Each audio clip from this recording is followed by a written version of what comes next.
All right, it seems as if we are ready to go.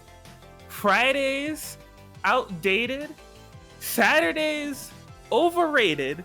Long have we awaited. Guzman Gaming activated. Welcome, everybody, to Friday night BBTAG and Chill number 39 action, the 1 year anniversary tournament. The goose is loose and he's back with some great BBTAG action for today and tomorrow, the whole entire weekend to keep you covered. $100 pop bonuses in play. Welcome back, Guzman, and thanks for having me. You know it's cracking because I can't even do my intro. I'm too hyped, man. I'm ready to get started. On the mic with me as well, Master Cheap. How are you doing, Master Cheap? I gotta say, I'm doing well. It's very good to have you back, Guzman. It's good. You know, I'm sure a lot of people can agree with me. You are very much a pillar of the BBTAG community at large. So it is wonderful to have you back and have you doing BBTAG and Chill once again. And you know, props to you for having your 1 year anniversary, keeping it going strong, and hopefully for more years to come. It's always great, and thank you very much for having me here on the mic with Atkins as well. So it's going to be exciting, I'm sure. Absolutely, I cannot wait to get started. I'm so happy to be back. You know, well. First of all, I'm happy that Guzman is back. I'm happy that Guzman is in good health and we can get this popping. But like another thing being of like, you know, a March without Guzman, I've been lost on my weekends. I'm like, yo, what do I do? I don't commentate on Friday. I don't commentate on Saturday. Lost in the world. So I'm happy to be, for lack of a better phrase, back home. And we're jumping straight into it. First match here, we have Carter S. Garfield against Jesus Piece. So always exciting. Two players that I don't think I've seen at BBTAG and Chill before, but excited to see them get popping here as we kick off the action. All right, yes. And Atkins, yeah, you're definitely going to have to help me with some names because I'm not familiar with probably a lot of the people in the bracket tonight, so I'll have to see where we go with that. But we are underway with round one. Both players just kind of feeling each other out, not really getting too much, but playing the neutral game. Absolutely. You know, that Adachi Steps comp, that's definitely something. These are two teams that we've seen from two different competitors that BBTAG and Chill in the past. Adachi Steps, something I've seen from Mystery Racer. And then I guess Carmine, if I'm not mistaken, something I've seen from Honda. I believe so, yes. But currently, yeah, we're seeing some play being done right now. Carter Starfield being put in the corner, switching out that set, very low on health, so very good idea to do that. And I guess looking low on health herself too. Really has to get out of this cross combo standard situation. Yeah, good time to burst, saving Aegis, putting Carmine in. Ooh. Oh my gosh, yeah, Risk ended up paying off getting Seth out of there, although they were a bit vulnerable, a bit risky from that spot, but in the corner, opting for the burst, yeah, going to get punished, but no pickup from Carter. Unfortunate. Yeah, the persona actually auto-corrected in such a way that it didn't connect, and could have killed too. Oh boy, yeah, Carter in trying to frantically get some mix-ups left Seth in. That Seth was so low, but still going to be evening it up to a 1v1 situation with the great equalizer. 5C is the best mix-up. I don't know what people can tell me. True.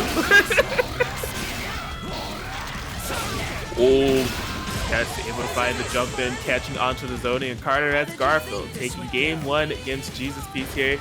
Bit of a back and forth. You know, they're definitely kind of filling each other out. It may just be the first time that these two have played all together. There's two names that I'm not super familiar with. I think Carter S. Garfield I've seen in the past at, I don't want to say low kick. I think it was Zone Breaker. So, but BBTAG and Chill first to my knowledge. It could also just be like, maybe these players are not too used to being like on screen for an event. So it could also just be the nerves coming from that as well. Playing into it, but you know, we'll see how things develop. We'll see if they get you know, their bearings straight in the rest of the matches for this set. Absolutely, onwards and upwards to game two. Both players trying to create some space. Carter Garfield getting the significant advantage initially. I mean, that's one thing with Adachi. There is going to be some space created. If you're giving them space to create that AZ or BZ, you could be in some trouble. absolutely. But it looks like Jesus Beast is, getting some presence of their own. Has to be careful with this Carmine because, these moves are definitely causing him to lose that health. And because of that, Carter Garfield was able to get the kill. Yeah, that's big for Cardiac Garfield getting that Carmine down so early. Because, I mean, you're leaving this Aegis Ultra Lonesome. She only has level 1 Resonance. And, I mean, Aegis Carmine on paper, it sounds like if you're a really terrifying team, if you have Aegis front loading, Carmine is just behind. So if you just got to deal with your solos, it'd be a much easier task. Absolutely unfortunate drop there. Probably, I wouldn't say it could have killed, but it could have left her in an even worse position. But still able to bait out that DP and get the game too. That's not bad. Carter as Garfield really moving and grooving out here. Gonna be up to Jesus Piece to kind of find the momentum. Yeah, I'm really interested in. I think in that second game, Jesus Piece has had a little bit of issues kind of getting their footing. We saw them get a few hits, but couldn't really get any big conversions off of it. And like I said, I do imagine that there is some nastiness in terms of this Aegis Carmine team of just like enabling Aegis high-low game all day, and don't make any mistakes, you might die. So. Absolutely, but at the same time, you gotta be aware of your health management with Carmine, because as we saw in the last game, that really came back to bite Jesus. Absolutely, Carter trying to go on an aggression here. Found themselves in a kind of hard spot. DPs, avoiding that corner pressure. Ooh, that's a big happy birthday actually. Will they be able to continue it? Yes, it looks like they will. Yep, going to be getting the cross combo as well. Yeah, using that super from Adachi to make sure both players are hit. Tag back into Seth. Almost 10k on both. Ooh, okay, yeah, nice DP, get out of that situation, but so much ground needs to be made up here for Jesus Beast if they want to get this game. Oh, catches with the C dive. Yeah, Jesus Beast on their last legs if Aegis really has to. Ooh, well, he's gonna find some way of getting in, but unfortunately gets caught by the assist, and yeah, that's going to be the set going to Carter S. Garfield. Absolutely, yeah, rough stuff there from Jesus Beast, but nice showing there from Carter S. Garfield with this Adachi Seth team. Something that Lon Lily had noted, that team has some history that was made last month. That is known as Team Pay to Win. Another entrant in this bracket, Mystery Racer. It moves last BBTAG Switch monthly. Stopped the set mid-tournament to go buy sets from the Nintendo store in order to continue on with the set during ML Sword and Losers Finals. That team is cursed. Adachi Seth. It was a history-making team just a couple of weeks ago. That's wild to me. Just having to do that in the middle of a bracket, like why? Oh man, the good stuff to Cardiac Garfield moving on as we're popping over to the next one. Looks like it'll be True Care and Random Water Fox. Before we get to that, yay, we're back and we're back in full force here, all right? And that means that we came equipped, locked, and loaded, and pockets full in terms of a Matcherino. So it's here. You can use the code BBTAG and Show39 for a free 50-cent donation. Every little bit helps, and I mean every lot of bit helps if you are getting your pop bonuses courtesy of Neo Celeste Gaming and CG, hooking it up with a $100 pop bonus today for this PS4 tournament and tomorrow for the PC tournament. So the pot is currently at $114. So be sure to check out that Matcherino. Make it even higher. Use that code BBTAG and Show39 for the free 50-cent donation. You can do a direct donation if you'd like as well. And check out the Matcherino Marketplace. Some good chitin books for sale down there as well.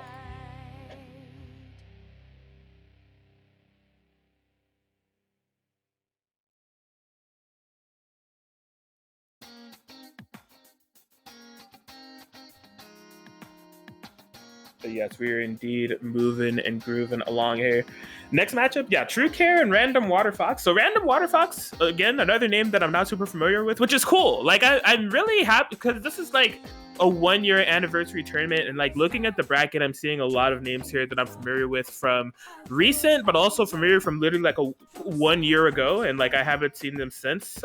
In terms of like Des, who showed up for Battle City, but in terms of like BBTAG and Chills, they haven't been around too much. Dark Des, and then Duck, I think, entered the bracket as well, who definitely won a lot of the earlier BBTAG and Chills, but again, over like the last few months, haven't seen around. So excited to see those names. True Care is definitely one who has been around for quite some time. And has definitely had some solid placements here at Gizmo's channel and outside of Gizmo's channel, that Neo expertise coming into play. But yeah, Random Water Fox, as I was saying, a new face, and I'm excited to see that even with this being a 1-year anniversary tournament, there's still some faces in this bracket that I just don't recognize. Just seeing the reach of this tournament, still being able to capture new players is really exciting.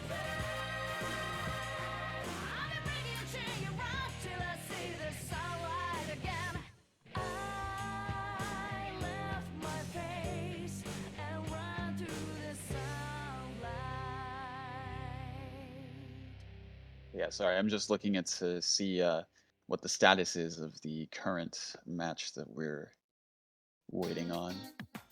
No worries at all.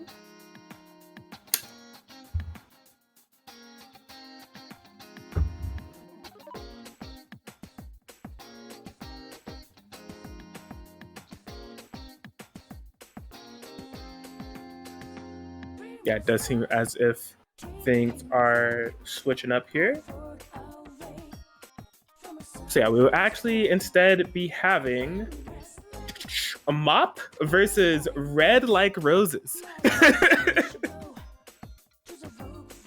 interesting. Interesting that they're not also playing Ruby. That's exactly what I was gonna say. I was like, yo, interesting name. I was like, yeah, it has to be Ruby, right? It's like, no, Blake 9. Actually, Blake Yumi. Got double mixed. In their title card too, it says I am the Kmart brand Eon. So I'm interested to see how this goes here for Red Like Roses. They definitely got the Eon team there. A strong one, nonetheless. Gonna be going up against Mop with that Heart Mitsuru. So we hop into game 1 here.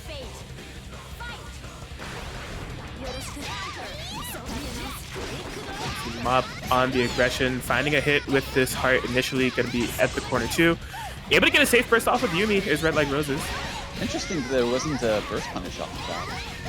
But I mean, still able to get like the the hit afterwards and get this corner position and really just keep Red Like Roses stuck in this corner.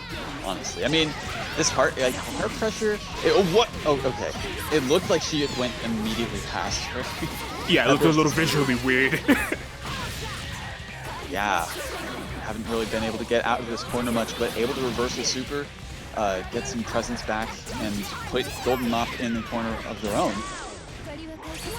But the difference maker there is Mop was able to get out of that situation. Being put in this sandwich, gets hit out of it, but unfortunately Heart just air dashes right in, gets the hit. Game 1 going to Mop. Yeah, that was tough stuff. Red Like Roses just really couldn't catch a break. Really Heart finding that first hit and getting that corner positioning. Red Like Roses just didn't seem to manage to find an opportunity to leave it. And then once they did, unfortunately opted for their air resonance. And I mean, Golden Mop wasn't doing any action. So got a lot of opportunity to set up some really nasty kind of active swap steps, just kind of reset the situation.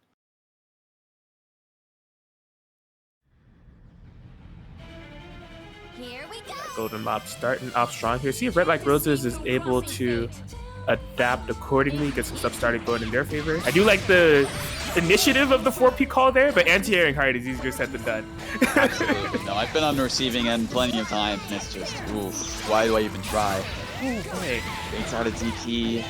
No cross-combo resources on the side of Mop, so that could have been worse, but still going to be taking some damage. Getting the Yumi combo going, getting back from mid-screen out of that corner.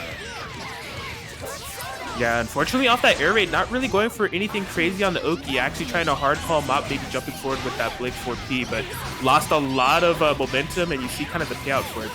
Mop just kind of like right back on him. Absolutely, and yeah, Blake taking 11.5k, not really looking too good for Red Like Roses at the moment. Just, stuck in this corner. Ooh. Honestly, I think they thought they were already dead, so they didn't do anything. Because I think Mop was going for a burst punish in that situation by holding, but whatever the case may be, able to kill off both characters and get a game 2. Yes, absolutely correct. Yeah, Golden Mop is looking to snowball their way to victory. And I mean, like, in terms of the characters that they're playing here, Heart and Mitsuru, definitely some characters that could lead to some very snowball-like situations. I mean, Heart, in terms of the Oki game that she's able to set up and homing dash, she could be a really difficult character to block and to get off of you and to stop the approach of. Because I mean, like, homing dash is just nuts. And then Mitsuru, who we haven't seen too much of, like the high-low game take place quite yet, but really just even the presence of her buttons, which are also fantastic, really come into play here. Okay, I was wondering if there was like a controller issue there or something, but looks like Roses is back in the game. Yeah, everything is all good. Playing it out. Oh boy.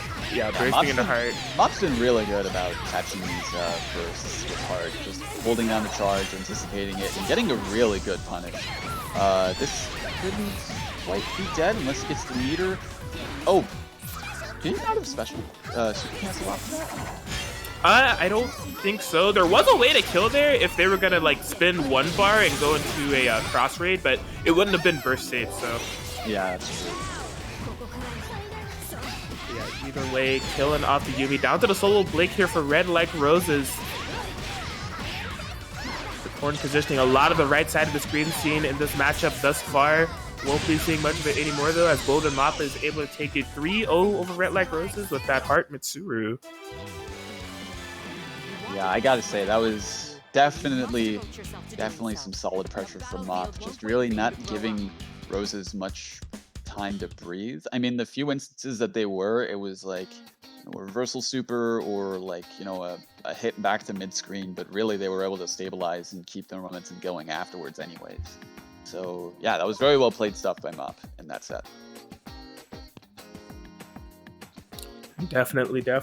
Mop will be joining that round 2 circle. Big bracket tonight, by the way. 27 players. So a lot of these matchups that we've seen on stream have been round 1 matches. A lot of other round 1 matches have happened. Caterade joining the likes of the round 2. Going to be fighting the winner of True Care and Random Water Fox.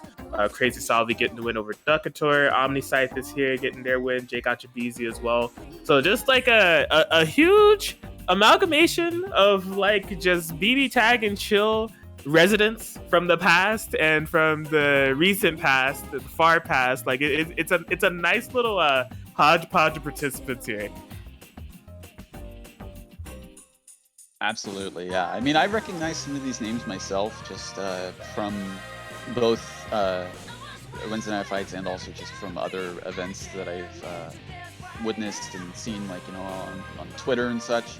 But yeah, a lot of these entrants I don't think I've ever seen before. So yeah, it's interesting just to see how far how far reaching this is currently.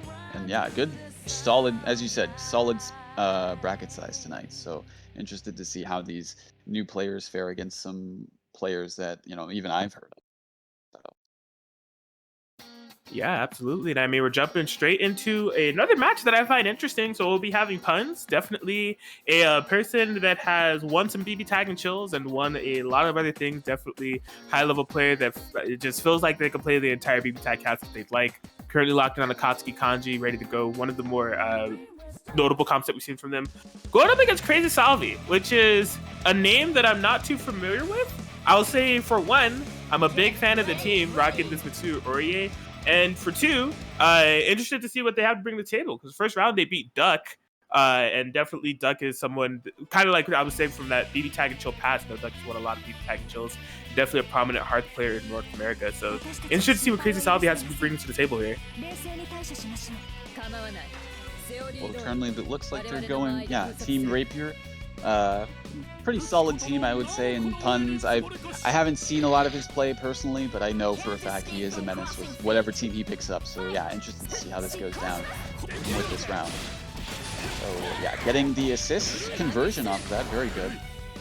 And currently just, both players kind of like poking their assists, and ooh, that was solid. Yeah, oh man, yeah. You can see Punch kind of threatening, recognizing that they got that pseudo unblockable situation because Crazy Salvi did push block, just didn't have the right high-low block. And just trying to see if they can get a burst. Punch playing this pretty conservative thus far. But winning the neutral and assist game quite handily. Oh my gosh. Oh my goodness. So they just plays the combos with the safe jump attached. And I got 4 bars to spend. 5 bars now. That's the deadest story. Long Lily, close your eyes.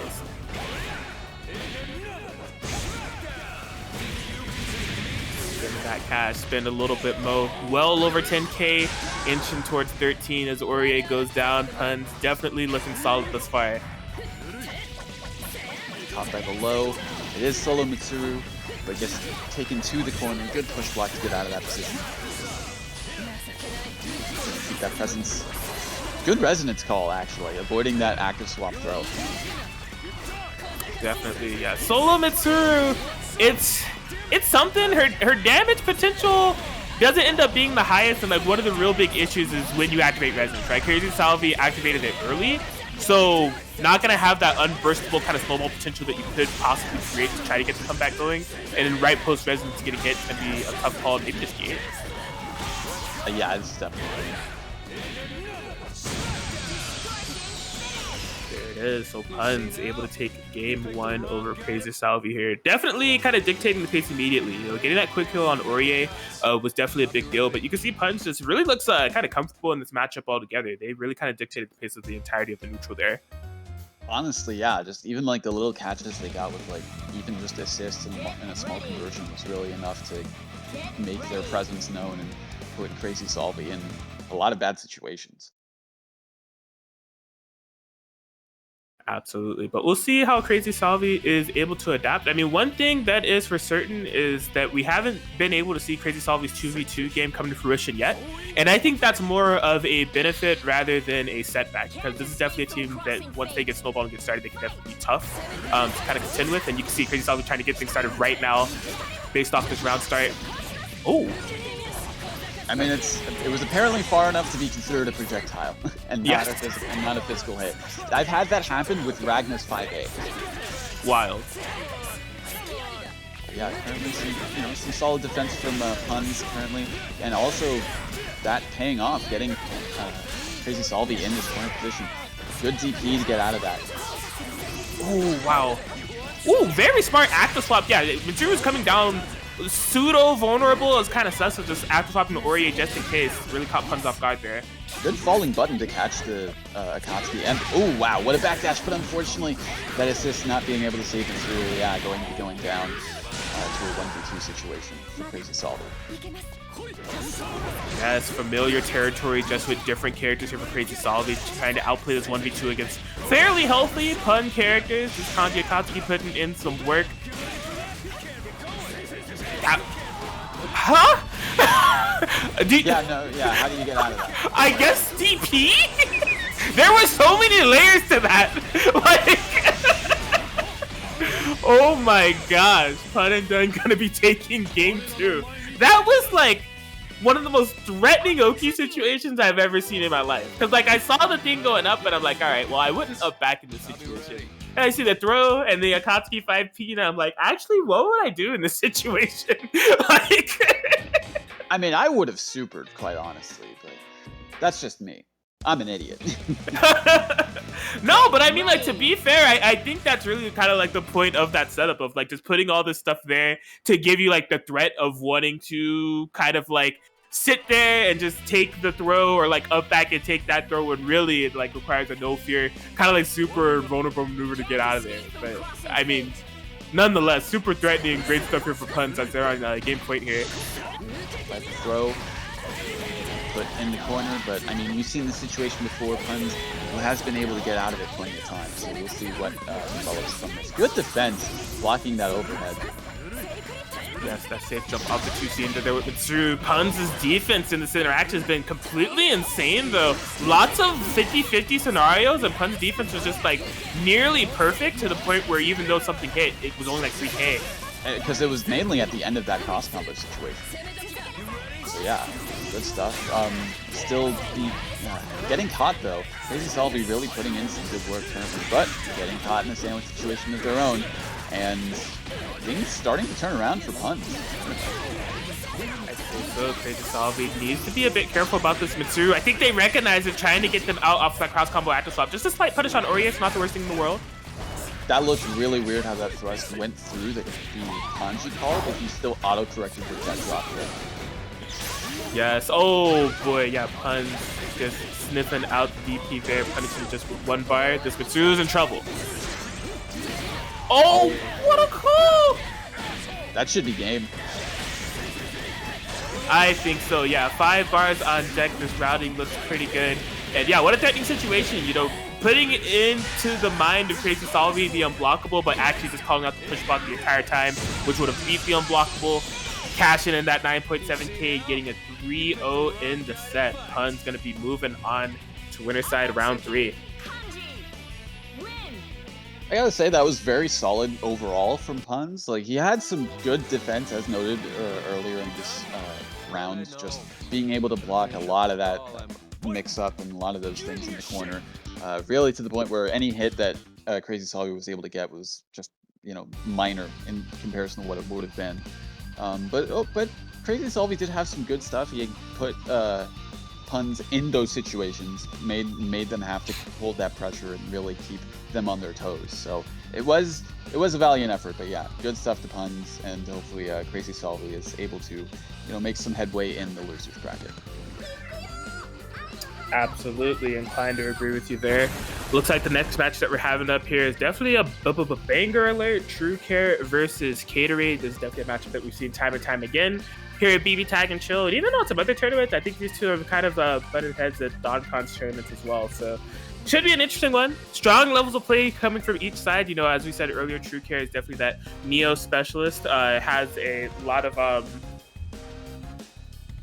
Sorry, I unmuted my Twitch and I heard myself speaking to myself and I got creeped out. But anyways, yeah, that Neo specialist has a lot of good Neo knowledge coming into this. And Caterade, lots of different characters that we see coming into play for this set. They'll be going Lapras Fellowship. Now these two I'm definitely familiar with. I've seen them play and had to commentate some of their matches. So I'm excited to see just how things turn out. Because as you said, yeah, True Care is definitely notable for their Neo and really knows the ins and outs of that character from what I've seen of their play.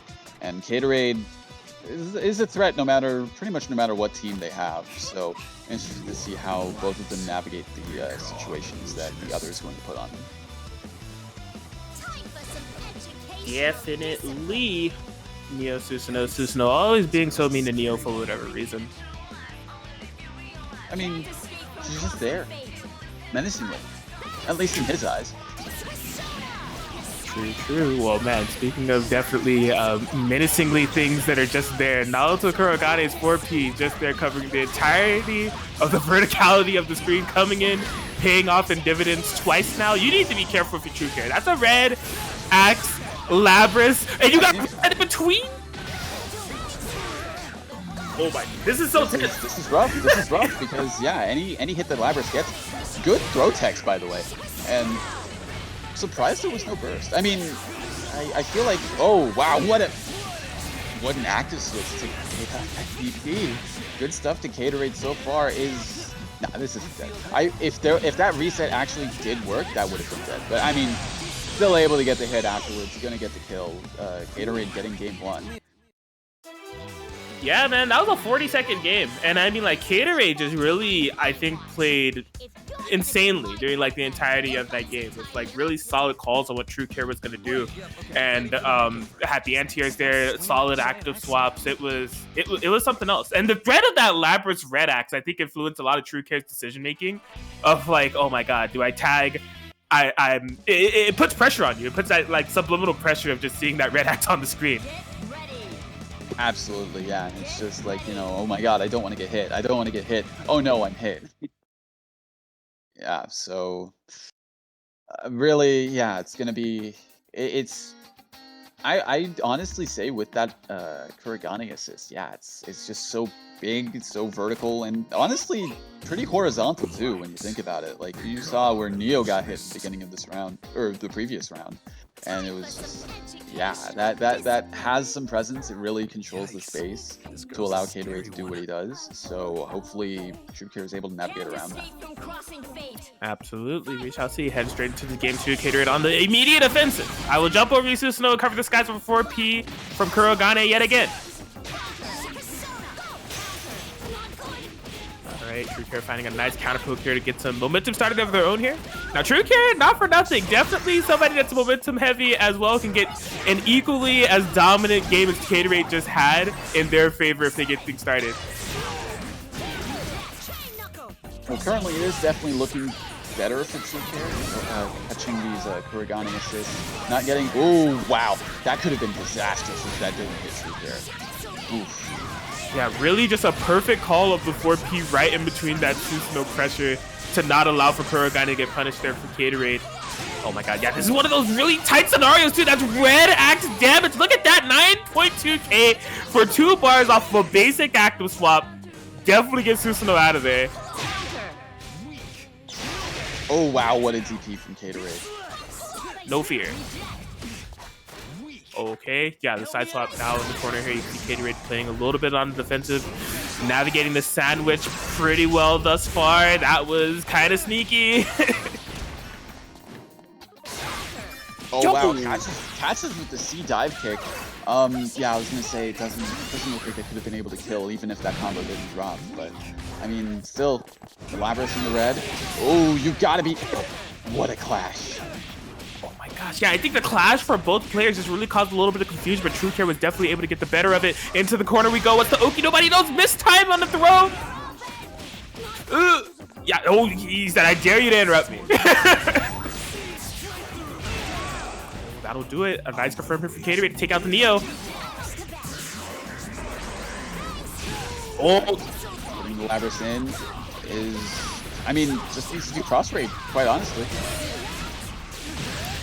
Cross raid is what needed, and cross raid is what we will get as Caterade takes game 2. A bit of a tighter game this time around. Like that 2v2 game was getting super tense. It really could have been any character that died in any instant. But Caterade definitely getting the better for it.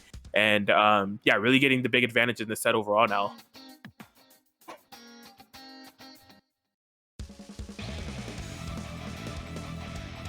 Yeah, it seems as if we won't be seeing any big swaps from True Care. You know, they will be staying on the Neo Susanoo, even though we do know them for a couple of other teams here and now and then. But yeah, definitely going to be up to them to kind of figure out how they're going to get a game on board here against Caterade. Caterade is looking pretty solid. I think the Kurogane 4P, I mean, as mean tier as it is, and it seems like an obvious thing to point out, I think it really has been dictating a lot of the pace of this match and recovering that Neo air game.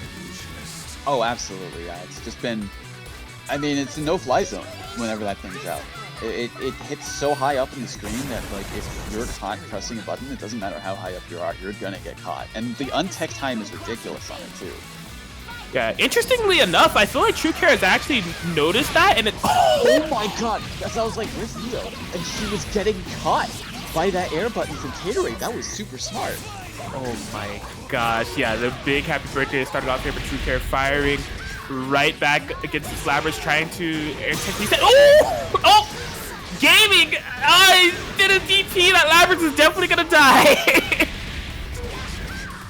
Oh, not quite, but okay, able to get the late overhead there. Saving the meter, that's what it was. Indeed, indeed. Oh, that's big. Oh man, I mean, even though that was only like, what, 5 frames? Yo! So sick! Caterade is just like, oh, you took out a character early? Okay, that's no big deal to me. I'm still gonna keep this going. I don't know, man. This is definitely Caterade, former the Gamerade going on here. I don't know what is going on with this Kurogane, but he is wilding out. Really, it's just one hit for Caterade, and I mean, with Neo's average damage output, I would probably say it's going to be a few more, but yeah, Caterade able to call out the jump with just a raw Phantom Pain. Going to be catching True Care and, yeah, taking the set. That was sick. Even at the point of, like, Caterade looking like there may be a little bit of like fault in their ways with the ways that the Labyrinth went down, just firing right back, staying cool, calm, and collected, and that Kurogane confirmed to seal it out was just so clutch. Side swap, recognizing the DP, make it all unburstable, beautiful stuff. As the Caterade will be moving on in Winter's round 3 side, going up against Puns. Jeez, this bracket is so stacked, dude. Like, hey, you gotta have. I mean, it's the 1 year anniversary, man. I'd be surprised if it wasn't, quite honestly. True.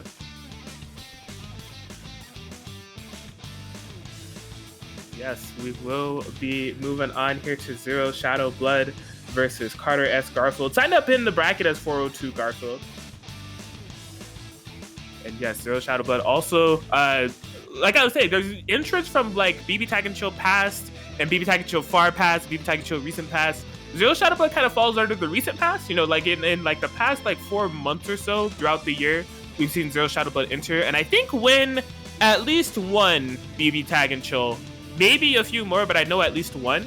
So definitely nice to see them here for the 1 year anniversary. Going up against Carter S. Garfield, had a nice showing in their round 1 against Jesus Peace. So it'll be interesting to see how they fare against the Zero Shadow Blood. And yeah, it'll be sick. A lot of these matches have been sick. This tournament itself is just sick. Hope you guys are enjoying it. Of course, Match Arena, if you haven't already, BBTAG and Chill 39 is the code that you can use. At that link in the chat right now for the free 50-cent donation. We're currently sitting at $119.50. A lot of that legwork definitely courtesy of Neo Celeste Gaming. Shout out to y'all for the $100 pot bonus, but the pot can be even higher if you use that code. Be sure to check out that Match Arena link. And shout outs to Blue Sub and Diaphone for their direct contributions as well. No, I actually forgot to use that code. I just did it. Like in the middle of that chill, I just literally just went on and did it. Didn't even take like 15 seconds. There you go. I mean, just that 15 seconds boosted us up to $120, so that's pretty sick.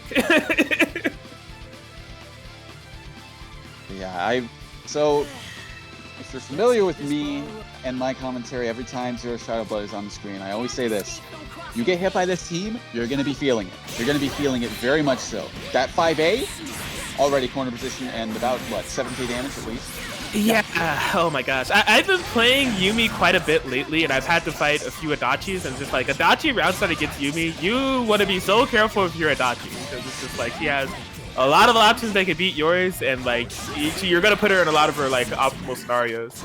Good burst to get out of that situation as well from Zero Shadow. But I mean, you've been talking about Zero Shadow, but Carter S. Garfield has been having some presence of his own, quite honestly. You know, he's currently got the life lead, has both of Zero Shadow's characters at around, well, I was gonna say at around half health, but because of that dive confirmed, yeah, able to get Susanoo into the red. But yeah. Shadow Blood firing back in his own. Ooh, yeah, you see Zero Shadow Blood on the hard offensive. I kind of like that. You know, you don't want to let Adachi get to the full screen anyways, but Carter's Garfield didn't have any push blocks available, so it was really going to be up to them to just kind of be patient and weather the storm, and they could not do so, and they rewarded Zero Shadow Blood for a dead character. Oh boy, yeah, that's tough. It's tough. Yeah, just active swap off the drop combo. Okay. The defense so far from Carter S. Garfield, catches with the C-dive, but isn't really able to get much off of it. What? Oh wow. Super cursed. Well, because of that interaction, yeah, Zero Shadow able to take the round. Absolutely, Zero Shadow Blood looking solid here. Carter was definitely able to get some like good stuff started in terms of the corner positioning and everything. I think that just, yeah, the big kind of turning point was when Carter had no burst gauge, no meter. They were on Adachi. You could tell that they were trying to get the full screen because that's where this team could really get some like nasty stuff going on, where you got a B-Zeo and a Seth in front of you, or an A-Zeo and a Seth that crossed you up with a 5P, and Zero Shadow Blood just saying no. I don't want to deal with that. I'm just going to stay on you, and if he dies, he dies. Like... Absolutely, and you know, he was able to get the kill off of it too, so you know, really, because of that pressure, he was rewarded for it. So let's see if Carter S. Garfield is able to just takes the 5A afterwards and gets caught by the assist for that burst. Yeah, and I mean, with this burst, it's truly just, oh my gosh, yeah, you got hit at probably the worst timing possible. Zero Shadow Blood, not even really spending any bar yet. Possibly just making sure that, like, when it's time to spend bar, it'll definitely kill. I mean, at this point, quite honestly, was not keeping Seth in the back of that, and lost him because of that.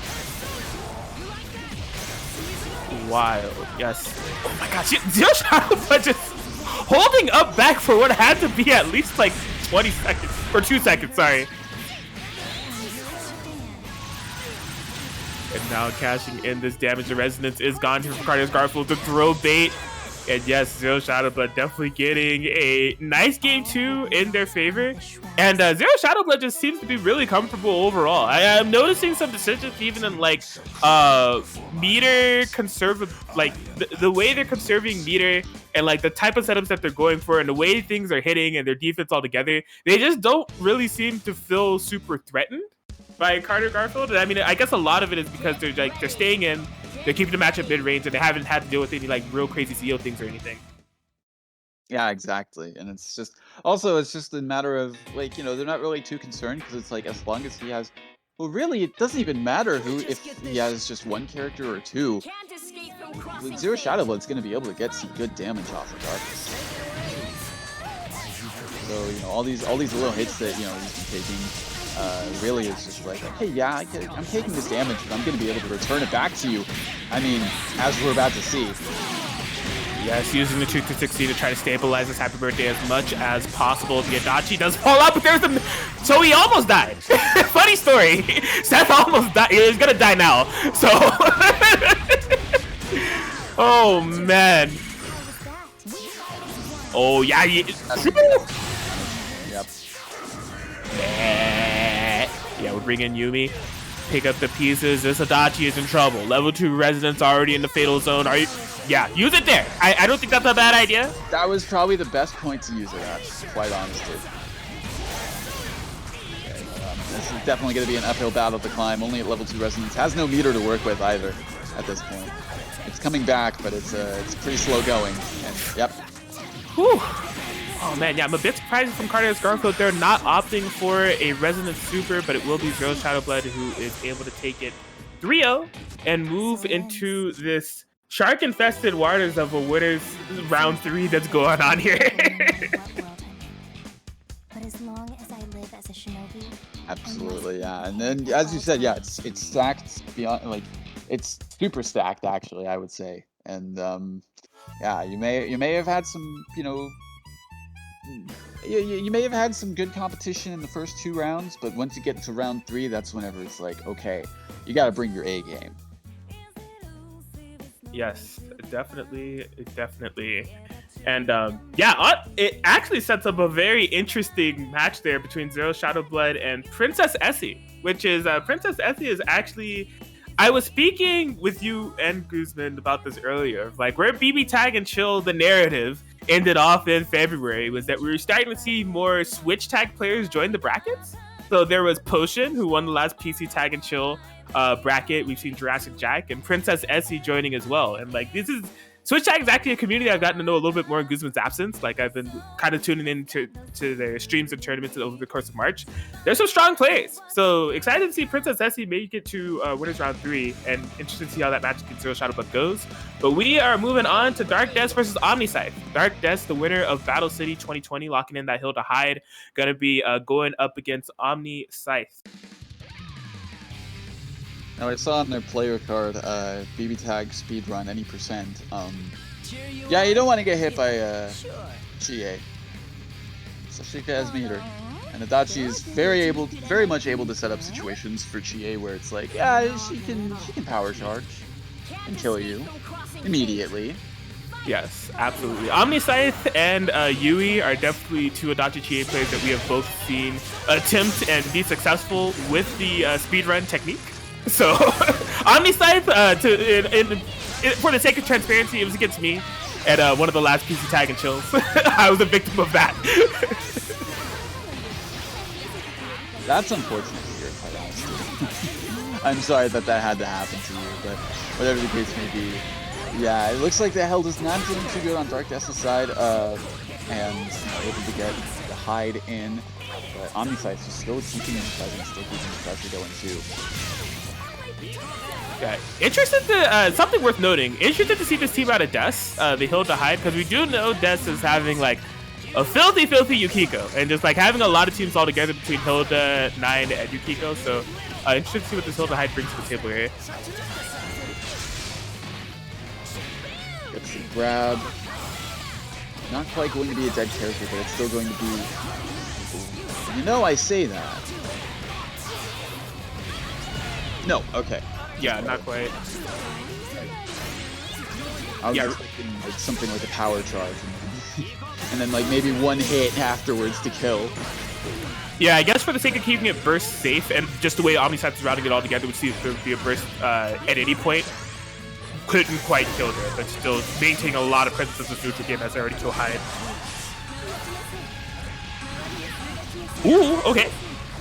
See, one thing I've noted before whenever I've seen a Resonance level 4 Hilda, it's like, usually when I see that, I feel like that was part of their plan. Because a lot of the times, you're going to be taking more damage from the chip than you would from them. Very true. Fortunately for Omniscience, they were able to get a hit during the latter part of the Resonance, but Dark Death still... He just mashed. Like, the funny thing is, I don't think it whiffed. Hilda's buttons are so slow, and like Omniscience hit the 4A, and it just happened to be in range. I think Hilda's startup was literally stuffed. Like, I don't even think it was a whiff punish. I think she was just literally stuffed, which is hilarious. Like... I just have no words for what I just saw, because holy cow, that was... I for once, and probably the only time, I feel sorry for Hilda. Yes. I think what's most hilarious is like right as that round ended, Omniscience typed in the chat, no. Like, man, that is something else as we hop into game 2 here. Omniscience setting up that easy sandwich with the CA assist. And, you know, getting some good unrecoverable damage as well on the Hilda. Oh, okay. Okay, it's a good thing that Hilda fell out. There have been a lot of these combos from Omniscience that have just, like, had the other characters and just end up on the other side of it. Yes, absolutely. Interesting rounding there from Dark Death. Didn't get the full potential off of that confirm, but right now, yeah, you're in trouble. Okay, I thought they may get a confirm off that, not quite. I think that's what Omniscience is going for, but I think they just mistimed it. Chie jumps is so ridiculous. Ooh! Yep. Catch in the cross combo. Yeah, you don't have to worry about burst here, so... See, that's the thing. That's the thing I was pointing out. Always somehow they end up on the other side and it causes them to whiff a very important button. Oh, I think... I'm so surprised Dark Death didn't finish the 5 BB for the supers there. That was a dead Chie. That was definitely a dead Chie. I was also surprised seeing that. Oh, what great bobbing and weaving for Omniscience. There were so many hitboxes on that screen that Hilda 4P. You can tell that Omniscience is just trying to stuff out Hilda with her slow startup as much as possible, whether she's active or the assist, to not let anything crazy get started, but does lose dodge in the process.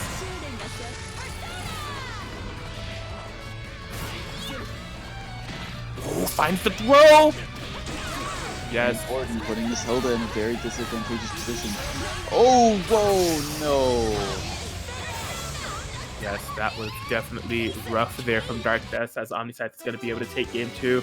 That was a rough situation for Hilda to turn into altogether, because Omni was able to kill Hyde without having to spend any bar while in Resonance, which means Chie was just building up that bar passively when Hilda came in.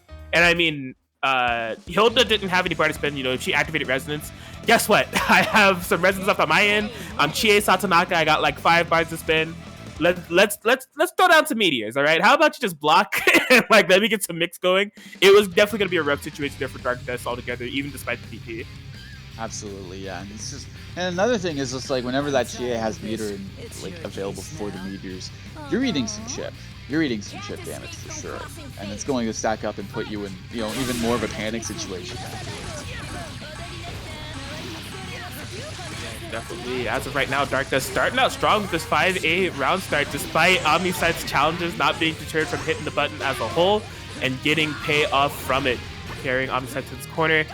Might have been a drop combo there. Yeah, Omniscience is persistent. Like, as soon as I hit this assist out, even if it's active, hit those buttons if I'm not blocking. That is smart, you know?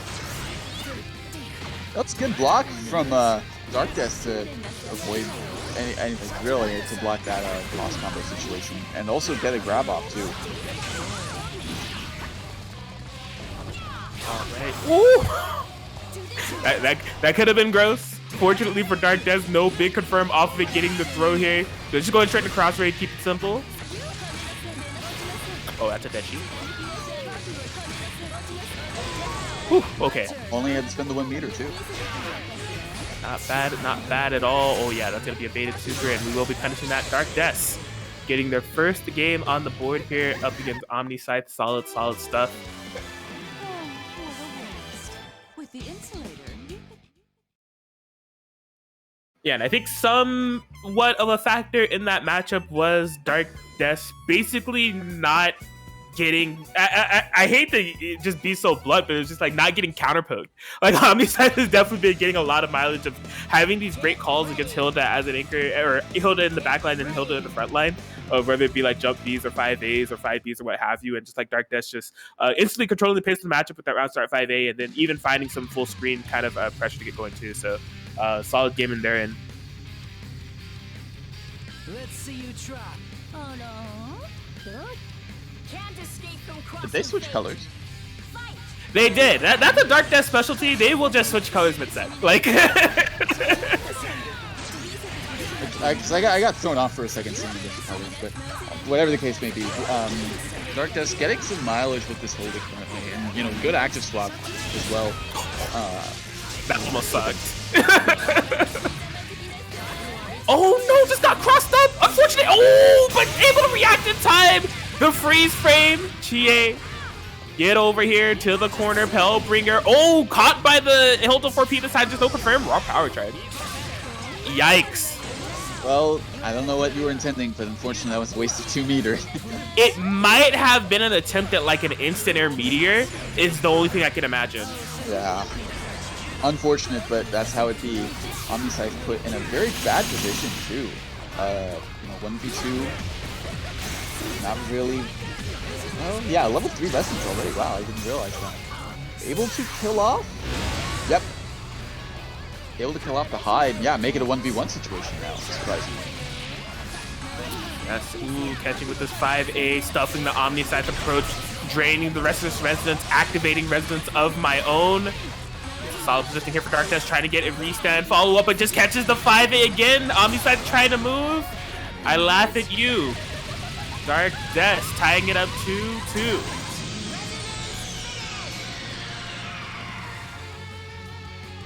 Yeah, even despite like, you know, losing the character, they didn't really have much fear in how they played. I think, you know, they were still just like DP'd, get off me, and then just started to, you know, play their own game afterwards. Able to take the round, their second round, and put it. I can barely talk right now. Put it into a game 5 situation. Yes, definitely. Death is looking really solid here. And I mean, like, I'm almost getting flashbacks because Death had similar pacings of matches in Battle City. And I mean, like, they won Battle City, but I remember some notable sets that they had against Jan and some other players where, like, it was going down to the wire and it was looking rough for Death. It was just like, ah, man, I don't know. But then Death just, like, makes the proper adaptations, gets things popping, and, like, you know, moves on accordingly. But right now it's 2-2. See if it's a side of the pass or if I'm able to stuff things out. A big happy birthday here for Des to start out. Oh, but Adachi and Chie both fall out, still covering ground with this 4P, trying to bait the burst. Wow, gets the DP. Baited something even better. Baited the DP. Going to be getting this unburstable damage off. And yeah, Adachi not looking too good. Oh no.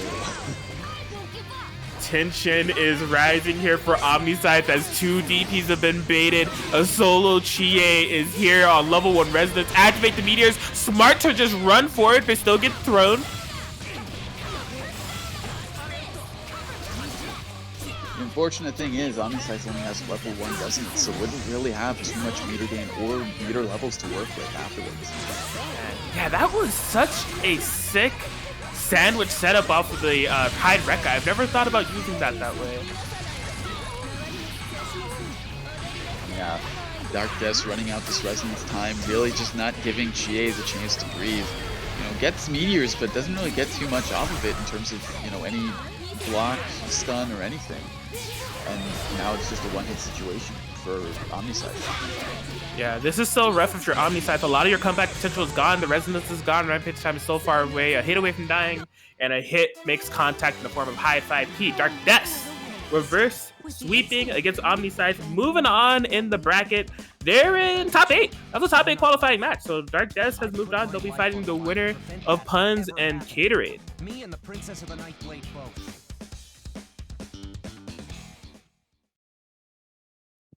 And yeah, that was like, it was looking rough in the beginning of that set for Dark Death, but yeah, they were able to find their bearings and get things going for them and get their game plans. So yeah, very solid stuff to both players, really.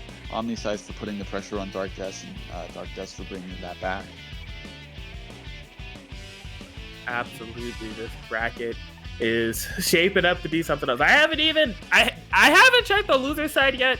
Based off of like players that I know are in the loser side, I imagine there's just some nuttiness going on.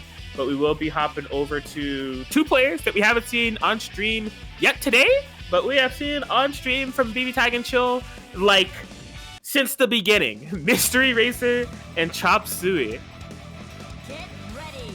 Mr. Racer I know of, Chop Suey I have played some rounds with before, so I know of what they're capable of. This is going to be an interesting match to see. And it sounds like it's a match that has some history.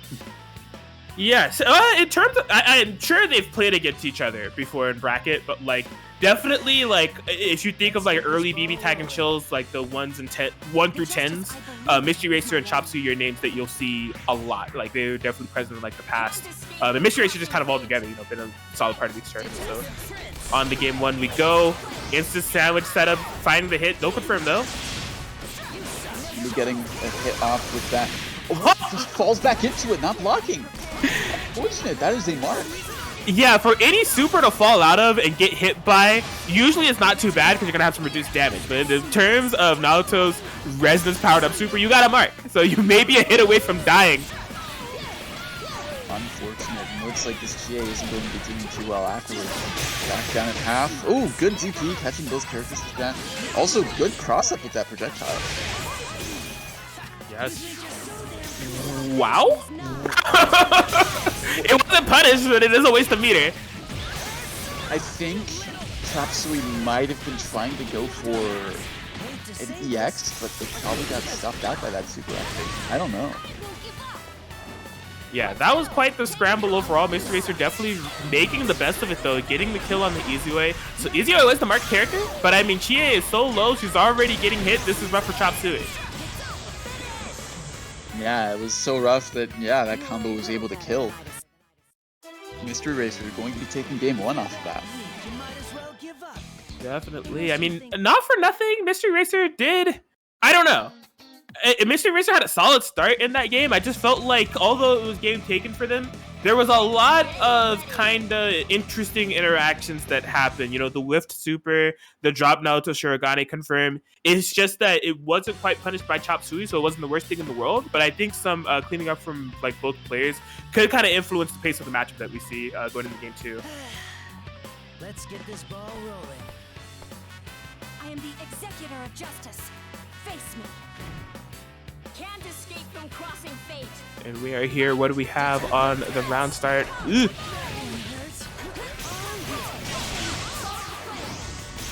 Oh, whoa! Assist still coming out, still catching the burst, but unfortunately not able to convert off of that. Oh my gosh.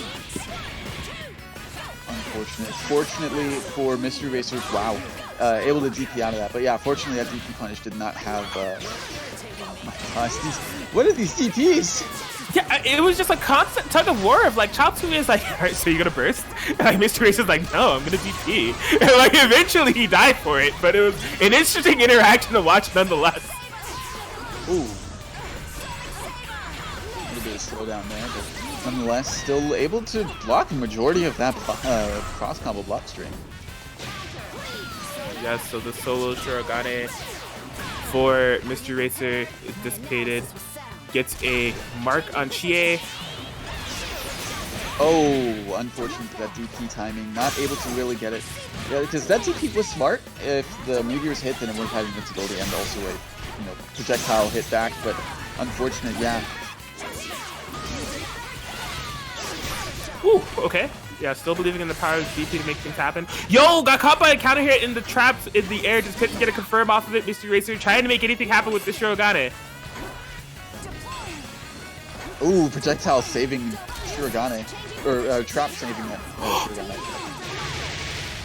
I'll call him snipe. Yeah, there's no mark on Izio, so wasn't able to get anything too big off of it. Honestly, 2.3k is kind of underwhelming, but still keeping the pressure on, baiting a DP, and will be getting a dead Izio for it. The thing is, level 4 Resonance Chie is a menace. She is quite healthy as well, but she is marked, meaning she's a hit away from dying, but you won't get that hit. 5B does the job, and Chop Suey ties it up 1-1. Yep, it was a standoff situation there with Shirogane pointing the gun, but unfortunately, Chie already fired first. Become even stronger.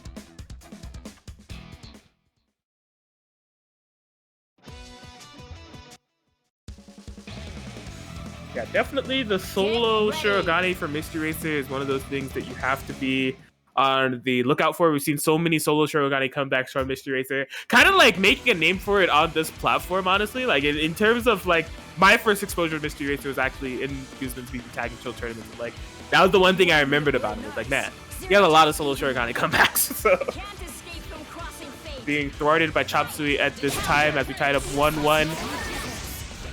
Round start interaction resulting in a trade, and yeah, bursting out of that situation. Wow, that caught. Yes, beautiful jump coverage from Chie, jump C. Corner carry conversion as well. No 2C ender, but you still gotta eat a jump C for that OP. With the picks from Chie causing a whiff punish from Mystery Racer. Good burst to catch that assist call. And yeah, put Mystery Racer in this situation. Ooh, okay, yeah, nice following buttons. Call out the active swap. I'm pretty sure that was an active swap grab, honestly. Could be, could be. What the heck? Dude, what side did that even hit on? I don't even know. It looked like it hit in front, like behind. I don't even know. I don't even know how to explain it, but whatever the case may be. Oh, wow. Burst there, but unfortunately the active swap does not actually catch. Oh my gosh. Yeah, a dodge DP lunging forward, wasn't able to punish it, but Chop Suey going for a DP in the scramble. This is rough. Don't think Chie will dive, but this is definitely going to be a mark, yeah. It's going to be a mark at the very least, so it's going to be a bad situation to be in. Is that... Oh, I thought for a second I was going to get dead Adachi. It was definitely a solid call on the assist punish. You know, Mystery Racer didn't have the cross combo to make that Adachi safe, so needs to be careful. Ooh, yeah, unblockable. Unblockable situation, that's going to be a dead Chie. Oh, Heat Riser. Yeah, Heat Riser's a big whiff, but hey, just super. Is that kind of hit? No, yeah, it did not. That oh my god. That was so smart from Mystery Racer catching that They have a nice rhythm with going. Nagatsu Mandala, and yeah, going to be taking that game for that.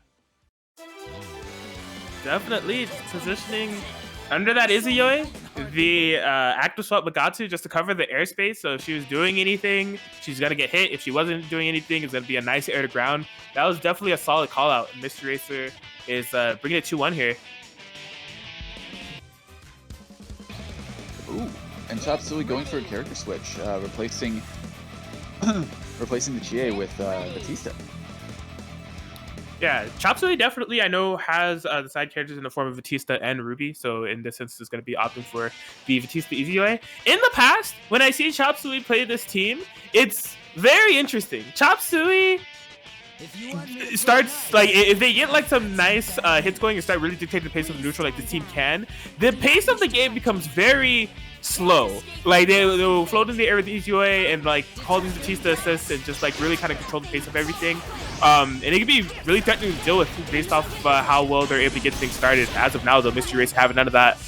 Oh boy, a lot of scrambles in these situations currently. But I'm surprised was able to get a conversion off of that trade because of the assist that was called. Wow. That's good. Oh, missed the mark! She was lined up, waiting for the mark, and Mystery Racer missed it. Still trying to keep some pressure on the Batista, but definitely a waste of meter. That's unfortunate. Yeah, could have been honest. Wait, what even? Oh, what? I don't even. Bro, I can't. I know it's my job to say what happened. I don't know what happened. Because we couldn't see what happened. The camera wasn't following at all. That was really weird. All right. Either way, Mr. Racer seemingly getting the better of all the exchanges here. Oh yeah, that's like it's a marked Izuyoi, so really, oh no. Okay, good thing that assist was there because that could have led to a kill potentially. Oh boy.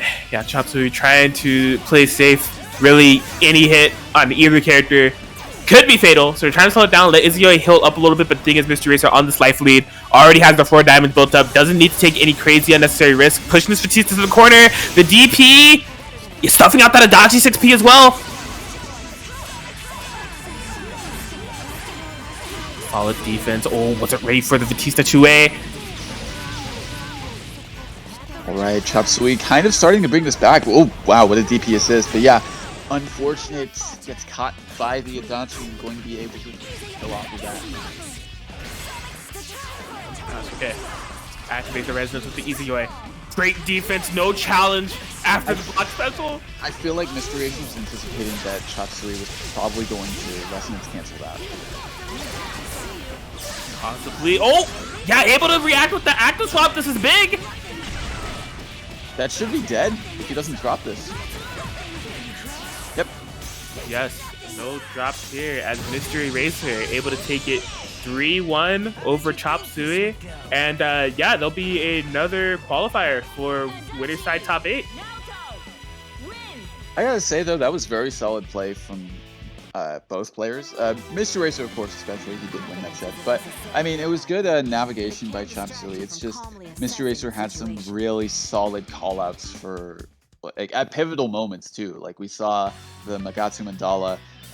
We also saw that call out on that burst. I think it was on the burst. He did the resonance version of the super to call out the Izuyoi. So yeah, just really just had some big plays that led to a lot, and yeah, that's what ultimately caused Mr. Racer to win that set. But still, good solid stuff to both players. Definitely. The winner's side top 8 is starting to fill up here. There's 2 more slots left. One of them to be determined by Puns and Caterade. The other one to be determined by Zero Shot of Blood and Princess Essie, which seems to be the next match that we'll have coming up here. So we are inching closer and closer to top 3 territory. The significance of top 3 territory, you may ask. It is because we have a nice Matcherino pot for BBTAG and Chill today and PC Tag and Chill tomorrow. We are currently sitting at $120.50. The reasons why, definitely courtesy of Neo Celeste Gaming. Shout out to them, hooked us up with the $100 pot bonus going towards today and a $100 pot bonus respectively for tomorrow. And then the other ways that we do have some money in this pot is courtesy of Blue Sub and Diaphone. Do direct donations. You could do so if you'd like. You know, be sure to direct donate to the pot if you feel ever so generous. You could even receive some Titan Books manga if you want to check out the marketplace. But the other kind of full total of why we have this pot is due to the Matcherino code. You know, you can use the code BBTAG39 for a free 50-cent donation to the pot. So if you're sitting watching and you haven't done so already, please feel free to do so. It takes about 15 seconds. Just log in, use that code, and boom, free 50 cents to the pot.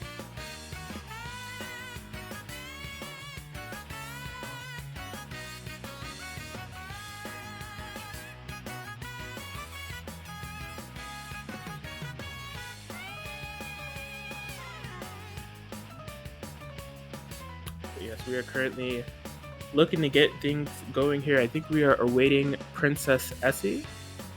And like I said, Princess Essie, a player that I've become more familiar with through the last month of, well, February, I guess I should just say, BB Tag and Chill, PC Tag and Chill, and then March through Switch Tag tournaments. Princess Essie is definitely one of Switch Tag's strongest players, playing Narukami and Elizabeth mainly.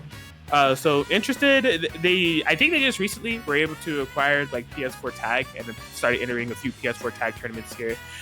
Definitely has the drive to become stronger. So they're on the cusp of making a winner side top 8 here at such a stacked tournament. Could definitely be a nice feather in their cap, but it won't be. Zero Shot of Blood stands before them, and I mean, we are already well and aware of what Zero Shot of Blood is capable of in the form of the last match, BB Tag and Chill all together, and even other tournaments such as, I mean, our very own Wednesday Night Fights, you know? Yep, absolutely. Very much a strong player in their own right, so it's going to be a tough climb for Princess Essie to make it past this opponent.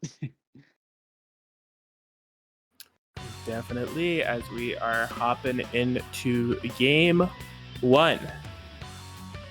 Princess Essie, also something that I do know about Princess Essie that is interesting. They play on Joy-Cons. They play the entire game on Joy-Cons. When you see some of, like, if they're able to pull it off, some of the combo routes that they go for and just like things that they opt for, it's something else. It's just like, man, I didn't know that it was possible to kind of be able to implement this style of play or like this optimal like routes with Joy-Cons. So. I mean, you know, I've heard of more ridiculous control setups, so Joy-Cons isn't too much of a stretch for me at this point. True, we do have someone in our local that plays on a Guitar Hero controller, so. Exactly. Or whatever the case may be, Princess Essie able to keep the pressure going with this team, and yeah, Zero Shadow finally able to find some way to get out and get a sandwich situation too off of it. Wow! Just out of range for the 236C, Princess Essie has to be having a big gasp of air because that was so significant. Didn't have to block that, and the cross combo nullified altogether. I mean, it looked like even if they were even if they were caught by that, it still looked like they were blocking in the correct way to actually avoid that. Indeed.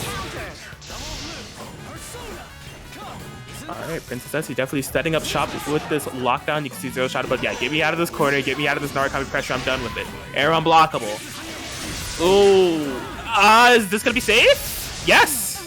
Oh, what? Didn't. The assist. Yeah, that was probably Princess Essie not noticing that the Yumi was still available. Trying to hit the 5A to air to ground to snow, but that Elizabeth 5A is quite a slow button. Good on Zero Shadow, but call that 4P there. Princess Essie being put in a situation that's probably going to be enough to kill it. Yeah, with that 4 meter that is just gained. Yeah, definitely so. Yes, that will do it. Zero Shadow Blood taking game 1 over Princess Essie. Neutral game in the early game definitely seemed like it was going towards Princess Essie's favor. We were seeing a lot of that patented Narukami lockdown followed up with Elizabeth assist. It's just like a very let me move type of gameplay. But I mean, Zero Shadow Blood found an opportunity to move, found an opportunity to approach, and definitely was able to make get a big reward off of it.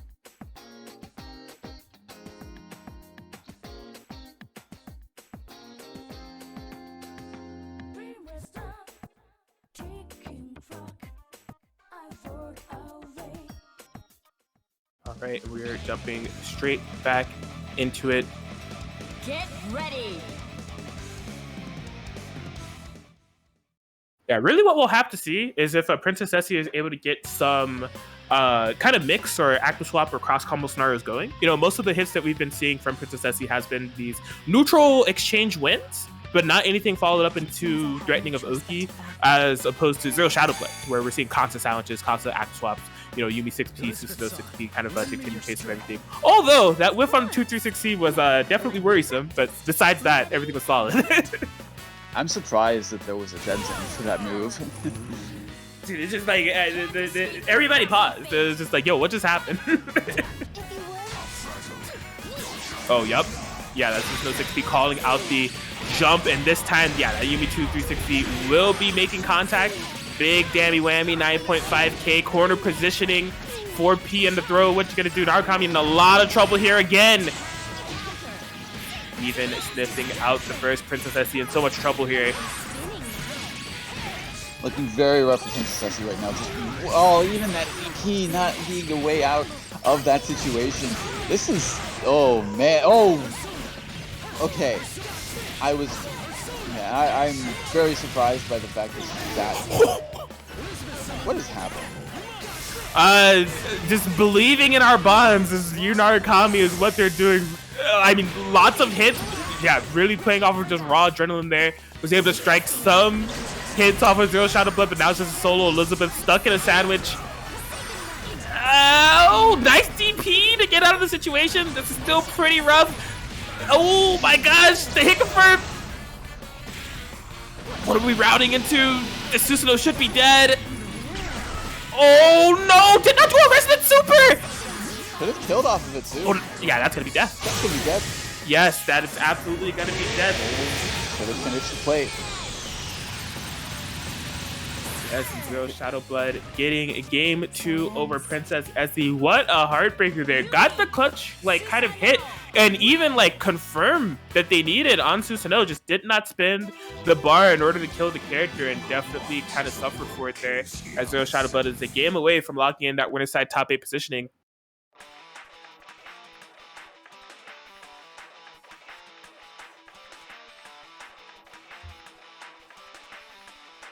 Because while, like, yeah, they would have been able to get the kill, they would have still had the health disadvantage, but at the very least would have set it to a 1v1 situation instead of 1v2, and wouldn't have been put in the situation of, you know, a cross combo freeze into, you know, a reaction super like that. So unfortunate, but that's how it is sometimes. Definitely, but I mean, see if Princess Essie is able to shake off the kind of ending and altogether just the entire momentum of that last match. Zero Shadow Blood was nearly working on it perfect. So see if Princess Essie is able to get things together, prevent the snowball, and see what Team Wild Power can do. I almost didn't know why you called it that team until the very end of that interaction. I'm not gonna lie. Yeah, I guess the tick throw going to be putting Princess Essie in, you know, a similar position as what we saw last time.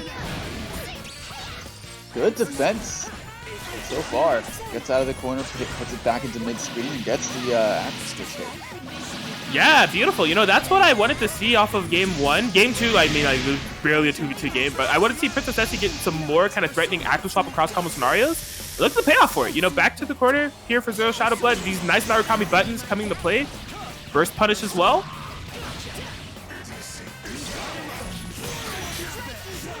Oh! Ooh.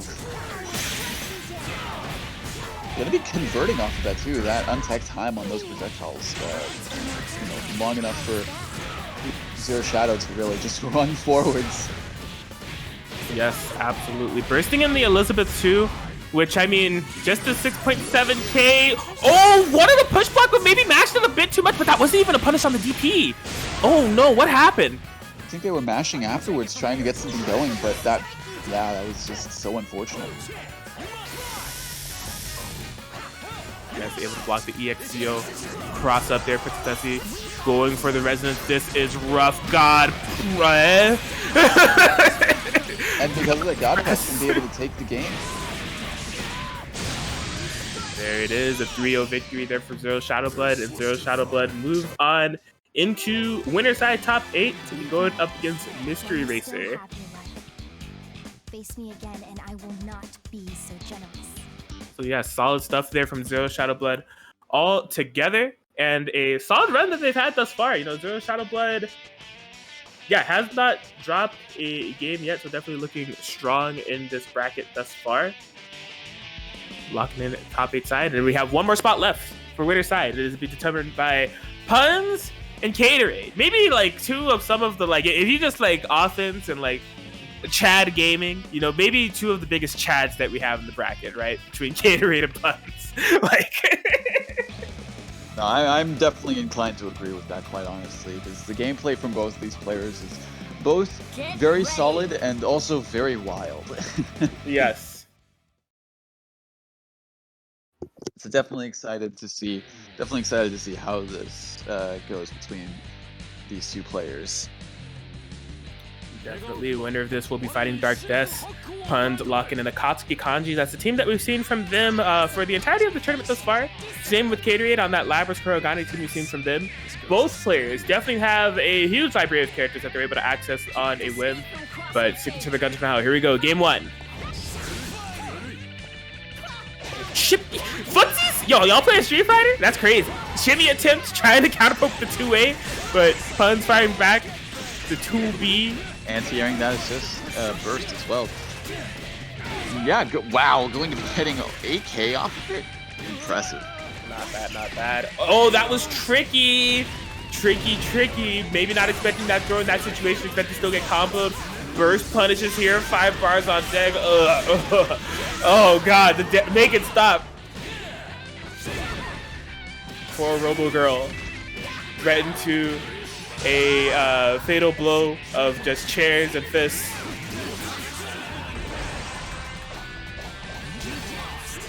We just saw the solo Kurogane needing to make things happen. Level 2 resonance. It's rough. Puns is barely taking any damage at all. It's just a slight sliver on Kanji. Yeah, he's playing super safe. Just letting Kanji resonance waste. It's definitely going to be rough going for Caterade to you know, get something going in this, especially with a start like that. Ooh. There it is. Oh, nice recognition to get that Kurogane DP off. Good timing on it too, because I feel like that was just about to be like, yeah, just before that assist hit him. But unfortunately, not going to be able to get any more momentum off. Pun going to be taking game 1. I like it. I like it. Solid game here from Pun. I think like Pun's, it usually is. Maybe it's just I haven't seen it in a while, but like Pun's neutral game has been really on point throughout the entirety of this bracket. Like every set that I've seen him play in the tournament, it's just like their ground game has been like undisputable. Absolutely, yeah. It's been, like, as we saw in that last one, it's been really solid so far. So it's just, like, yeah, just I feel like that was like the thing that I'm still thinking about is just that dirty setup he had with Kanji in the corner. Yes. Like, I'm still just like, man. Oh, that was. Oh, I shuddered just seeing that. Yeah, the PTSD of that one is strong, no matter how long ago it was. That was, yeah. I just wouldn't want to defend against it, just straight up. Like. Crossing fate. Yeah, see this Caterade can fire back here. Okay, finding the tip throw. No pickup. No conversion off of it, but I don't feel like Caterade was ready for that assist to hit. Yeah, I think there's a lot of interactions there that neither player was kind of ready for, but Pun getting the cross combo. Yeah, Kanji pressure all day. Run up low. Bait the burst, but no big confirm. Just leapfrog with the Akatsuki 4P behind. Gonna be able to whiff punish. I don't think I've ever seen that move. Neither have I. I don't even know what that is. Not in this game. Oh, that can catch. Calls out the jump with the fancy here and gonna be getting a good conversion off of it too. That's like 8K, yeah. Wow. Not bad. Oh, yeah, Pun's was ready. That is a Caterade classic. You know, going for the nothing personnel kid, followed up with the assist no matter which team that they're on. Pun's able to call it out, snatch him up, bunches of punches. That's going to be a dead Kurogane. So yeah, definitely rewarded for a fantastic call to get that Kurogane down. Oh, wow. Oh, yeah, he's too filthy. Pun and done. Alex 87-21. Oh man, yeah, Caterade is just stuck in this corner. You gotta be scared if you're Caterade, but not too scared. Kanji has a command throw. Yeah, DP out of there. EX chain knuckle, please get me out of this corner.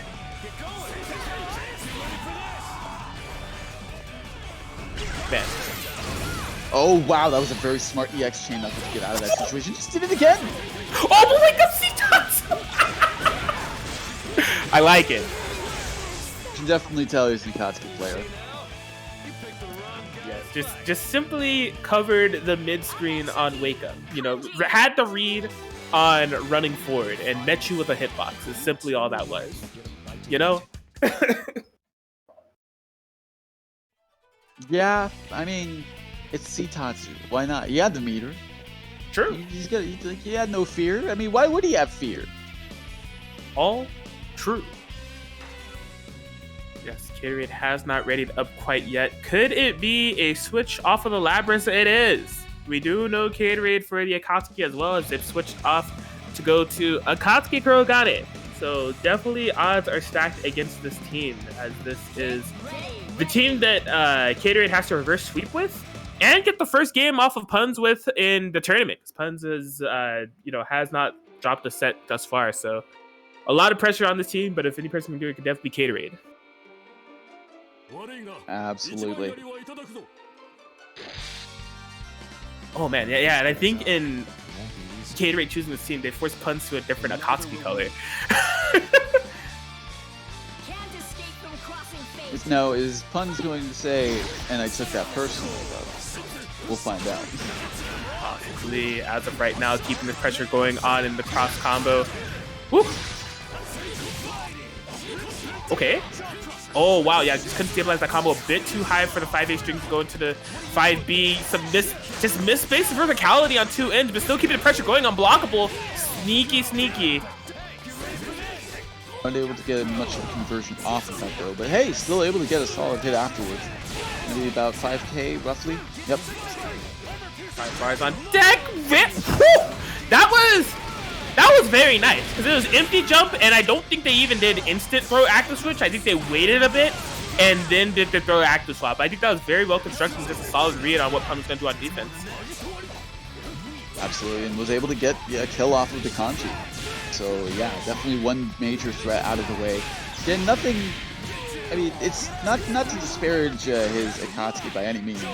Punz is definitely known for being solid with any character he plays, but yeah, this is going to be a really big uphill battle at this point with the way that the health values are and the position that Punz is put in. Ooh, DP there. Oh, trying to fire back with Citatsu of their own. Punz not only ready to block it, but punish it accordingly. That is a lot of bar on deck for that Akatsuki.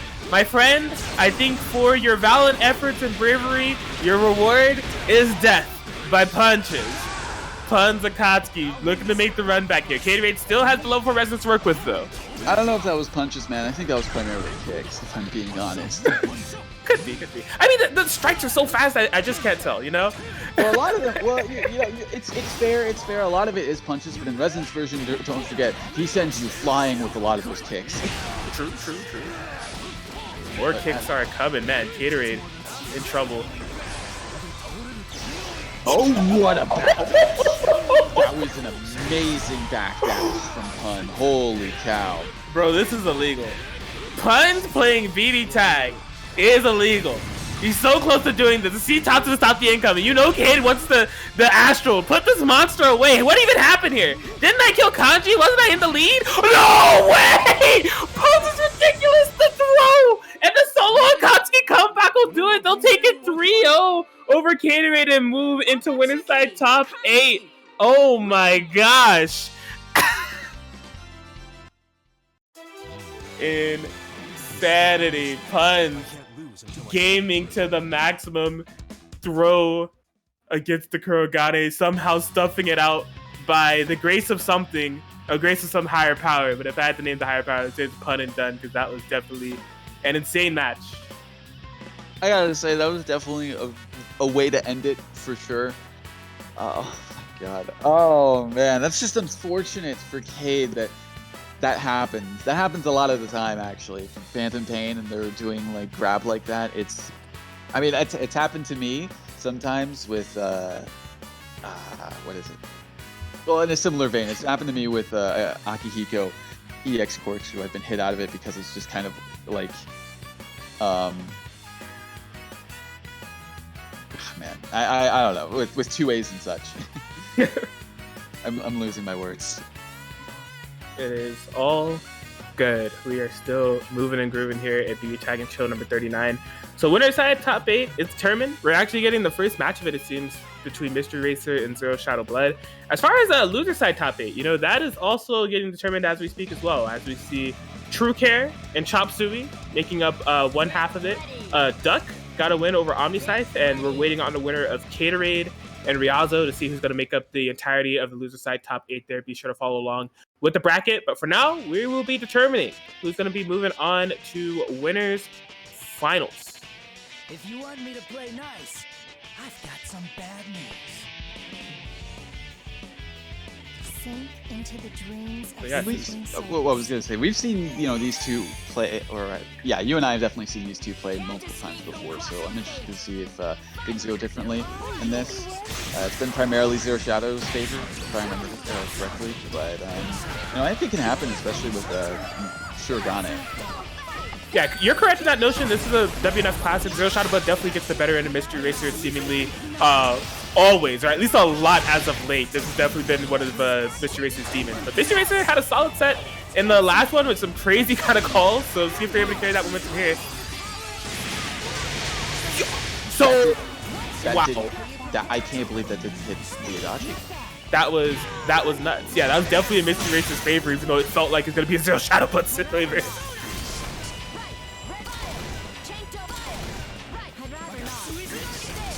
gotta be careful with these guns because if I'm not mistaken, his sword he was going for a super. That grab was meant to be a super, I know it. Yeah. Well, whatever the case may be, definitely going to be killing off this Adachi, which is pretty important, I would say, in stuffing out a lot of Mr. Racer's options with Shirogane. Doesn't have access to... Wow. That hit. Yes, very nice counter hit confirm off of the anti-air as Zero Shadow Blood will be taking game 1. Solid fashion. Yeah, there was that interaction was so weird because I felt like Zero Shadow Blood had the right call. It had to be something about the spacing and the distance between Adachi and Naoto. Of just like Naoto was able to eat the entirety of the Yumi super, and there was just no point in which it could happy birthday, which gave Mr. Racer the mark. Just unfortunately after that, Mr. Racer wasn't able to really find any momentum despite the chaos. I always thought, yeah, I always thought that super was like, it didn't really have like a set amount of hits. I thought it just went, but I guess that isn't the case. I don't know. Something in me says it matters how much of the super makes contact. Like if the entirety of the super makes contact with the point character before it even reaches the assist character, maybe it doesn't go all the way through and it's not active anymore. I don't know. Somebody get Zankoku on the case. They probably know. Probably, but as you've stated, I remember you mentioning this before. Yumi and Adachi round start. You gotta be careful. Yeah, as Adachi, it's just like, is it even worth... Given the RPS game, if you even want to call it that, because it's not really RPS, it's tilted in Yumi's favor, you gotta ask yourself if it's even worth it. Because like, you can really just set yourself up for death and try to challenge. And you know, we see the Adachi down to less than half health, recovering that slowly in the back, but still. And oh man, this Ritz will be put in that situation. I think Zero Shadow was going for a burst read in the middle of that, but I mean, still able to get some good damage on the Shirogane. Yeah, the aggression from Mystery Racer and the backdash from Zero Shadow Blood made a really awkward looking scenario where I didn't know where any character was on the screen, but Zero Shadow Blood got hit. Ooh, the interruption, calling out again! Like, I don't know. Because I know for a fact I saw that projectile go past. Oh, whoa! Too late on the punish though. That's gonna be a counter hit. Did he even throw it on? I don't know. It felt like it, but there was no attempt, so I guess not. And Zero Shadow Blood has really been persistent on these reversal supers, and rightfully so. They've been on the money every time. No punish on the DP. Topsy-turvy. Oh. Adachi's dead. Shirogane alive with a sliver. What is going on, Chief? Shirogane only lived in that situation, I should say. Shirogane only lived in that situation because of the fact that Adachi died that far back. Oh my gosh. I feel like that's something that's been happening quite a bit. Like with this way that Mr. Racer is setting up these active swaps, even though Zero Shadow Blood is calling them out, it's never in an instance where it's happy birthdaying or hitting in the way that we would quite expect. And I mean, there's just been a lot of scrambles altogether, but I mean, Zero Shadow Blood is definitely maintaining the pressure and keeping things moving as they're up 2-0 over Mr. Racer now. I'm still just so surprised by these super projectiles just not hitting both characters. Because I don't know, I've always seen it hit both. Right, it's curious. I really don't have an answer for it, especially since we've seen it twice now in like similar situations. Can't escape from crossing fate. Go game 3. Yeah, Mr. Racer scared to challenge, but rewarded for it off the up back. You know, clearing the verticality of that Susanoo 4P. Gets corner positioning. Zero Shadow Blood does not have a burst. The Zeo setup.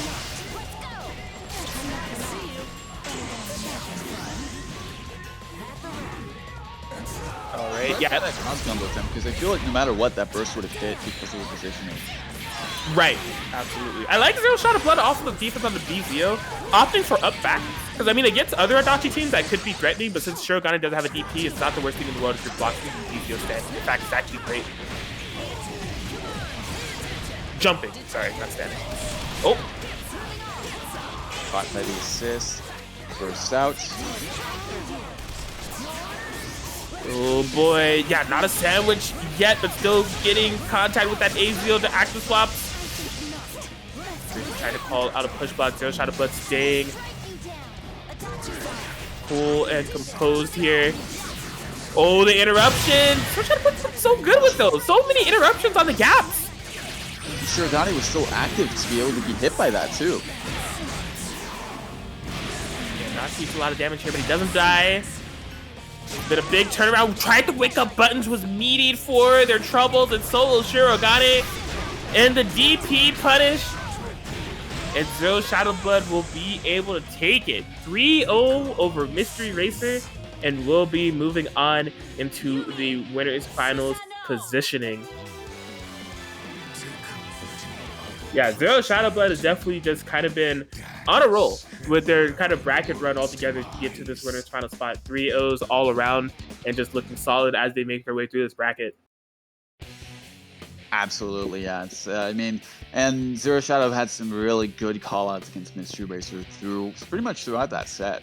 Like, a lot of those supers were paying off very well for them, even with the weird interactions with that projectile, but nonetheless still able to, you know, get out of those situations and ultimately take the set.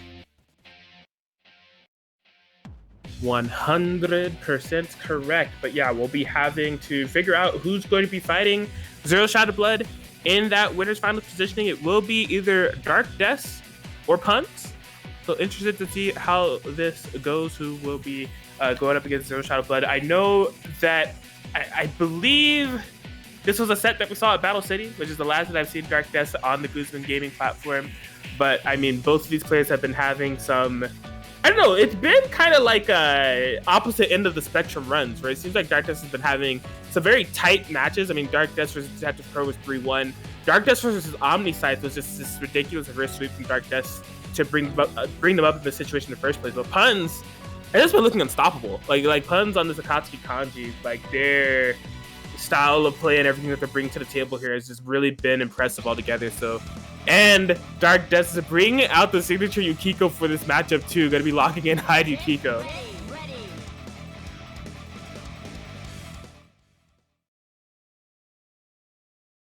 Now, I've seen a few different Yukiko teams. I don't think I've seen Hyde and Yukiko, so I'm interested to see how this works.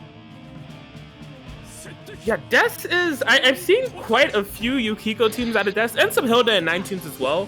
But, like, it really feels like that Death could just play, like, Yukiko random select and just, like, have it not only work out, but looks like they have some stuff for it. Like... Oh my god, yeah, that dead zone on the kanji chair. That it looks so weird because it looks like it just goes right through them. It's like, what? Yes. Alright, kanji drop kick coming in clutch this time. Dark Death bringing in the signature Yukiko, but she is coming into lots of hits and just corner positioning. Nice jump C to get out of that situation. Catching the backdash with the 5A.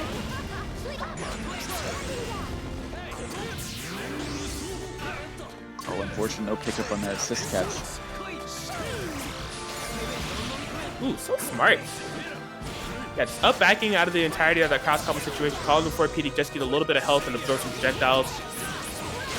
Man, yeah, this has been such a solid kind of Yukiko assist play from Dark Death. Really kind of playing a lot of the neutral with it, supplemented by Hyde of projectiles. Just like with punish and control the screen. 7 stacks built up too. Really looking threatening. Yeah, threatening she is. Able to kill off the kanji with that combo, and yeah, leads up to a 1v2 game. And with that throw, I think that's going to be it, yeah.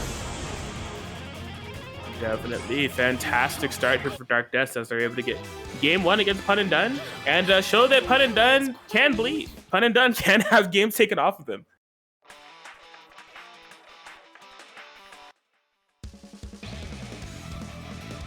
But yeah, going into the game 2, I guess out of Dark Death, we're definitely seeing what I would expect out of Hyde Yukiko in theory, of just having some really strong neutral presence. I mean, we do see Hyde kind of trying to approach, but also just kind of control the space with the buttons and the projectiles, followed up with Yukiko assist, that Phoenix covering the air. But really, characteristically, I think we've seen some smart whiff punish and just smart calls in scenarios from Dark Death altogether. We saw a lot of Yukiko 5P whiff punishes, but also just some good 4P calls to throw projectiles from full screen and get some health back in the process. Yeah, I noticed that too. It was very smart play. And as we saw right there, it stuffed out that kanji assist completely. And was able to basically put up a shield around Hyde to prevent anything else from going on. Yes, Yukiko just coming in so clutch here for Des. Smart burst timing to hit both players, not have to worry about anything. But ooh, the falling chair. No burst available for Des. We're headed to the corner with this one. Well, yeah, definitely the corner. Because I realized, wait a second, there's a follow-up to that. Right. Rough Yukiko is just getting bullied out there. Oh, no punish though. Just slow enough to not be able to punish that DP. That was so smart. Yeah, just forcing the sandwich situation. Instant mix up there. Was able to punish that kanji DP, but still. Oh, I was gonna say some good positioning for Des, but this is rough. This is dead? This is dead. No, yeah, definitely. Drag him back down or beat him up, call my friend. They got something to say to you too. 13K off of the punish there for Punch.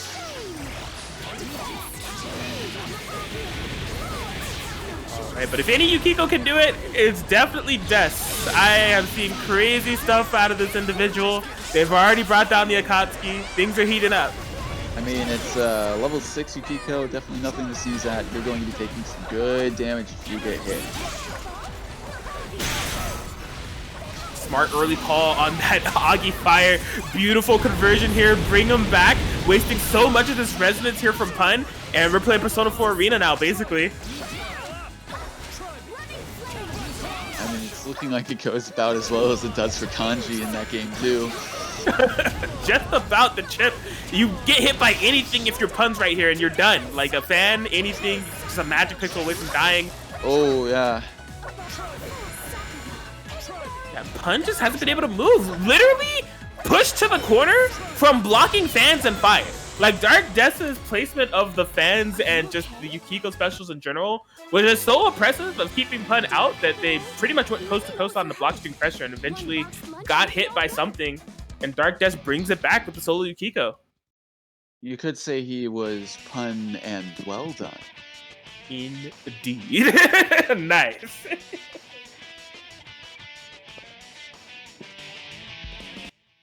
Yeah, definitely. Yeah, that's such a tricky matchup for Kanji to navigate around, and yeah, it would have had to take so much for him to really get anything really major going. Like the thing is, though, once he does get in, it's definitely a good place for him to be. But it's just a matter of getting in against Yukiko. It's just rough for him. I'm inclined to agree. We'll have to see if this will be the sweetest irony in the world here for Puns, where they've had nothing but 3-0 sets but get sent to losers with a 3-0 here from Des. They're working on it. Game point here for Des. Ooh, does not block the overhead. Trying to probably anticipate the, I don't know, the unblockable. I don't know what would happened there. But yeah, I guess unfortunate drop for Pun. And as we said before, you know, that 4P assist, stuffing out projectiles and putting up a wall so that, you know, able to get some life back from these assists. Definitely. Smart navigation altogether here for... Wow, yeah. Dark Death is so ready. Like, that entire sequence was very, very well done, even from, like, the wake-up super, the counter and everything. Avoiding the sandwich situation, baiting out the kanji throw. It's really nice. Yeah, so far, yeah, definitely some really solid play from Des. Just, yeah, toughing out a lot of options that Pun's going for. Pico pressure is so threatening here. Dark Death. Oh, I think that they actually let the Agi rock just in case that Akatsuki was gonna get called. But for some reason, not actually stuffing out the Akatsuki there on the 5P as they're able to come in, cash in these hits on Des' Yukiko, who has definitely been a troublemaker. Yeah, getting her out of there.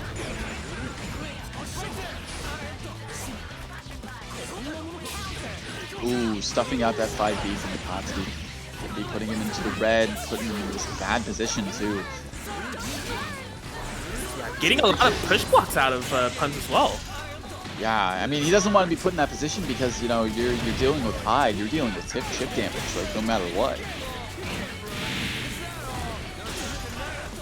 Ooh, the low check, able to punish the burst too, bringing in Yukiko as well. You gotta imagine if you're Pun, if you can kill this character, you want to right now. I just don't know if it's possible.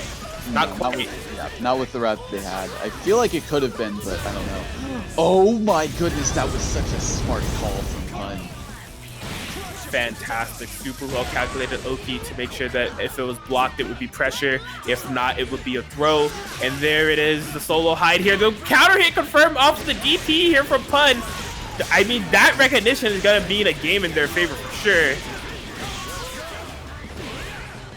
Oh no, it's not the rest of this version.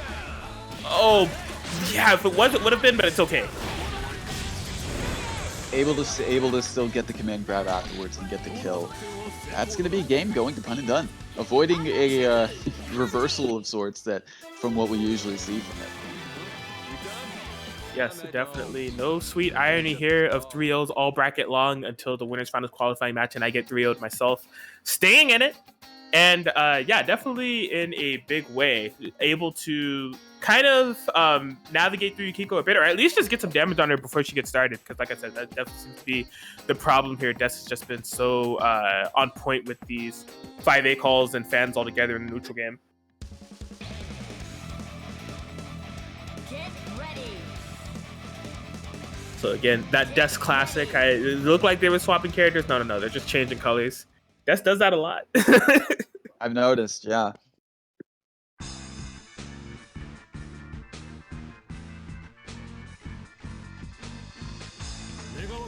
Yeah, we'll see if that color swap can come in handy here. A game away from moving to winners finals. Pun definitely looking to make sure that is not the case, showing the capabilities of doing the reverse sweep. Here we go, game 4.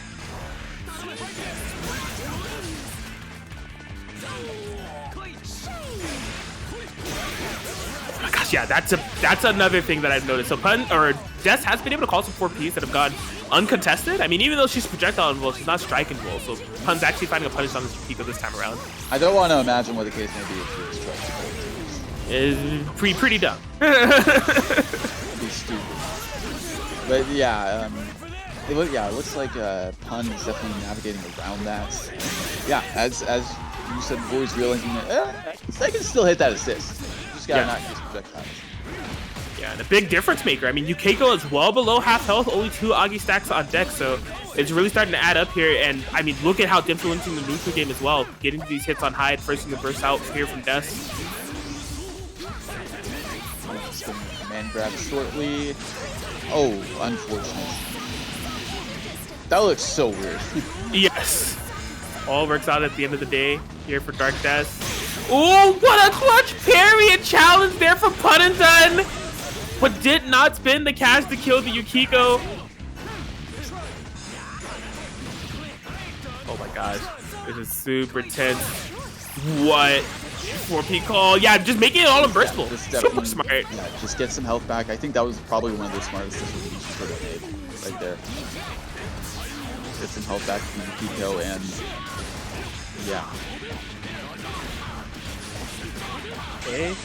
Okay, yeah, that would be a free burst. Doesn't have to worry about it. So this time, spacing it out properly. Even though the parry was done, not in range for an Akatsuki button. Run into the 5A. It's all good.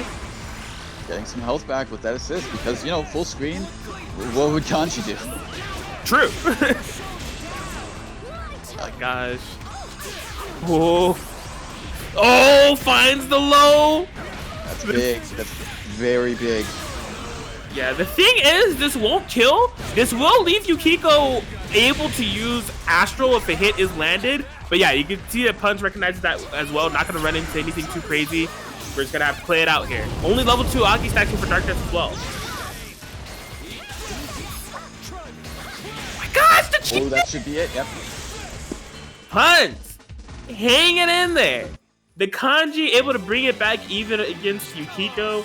And it's now tied up 2-2.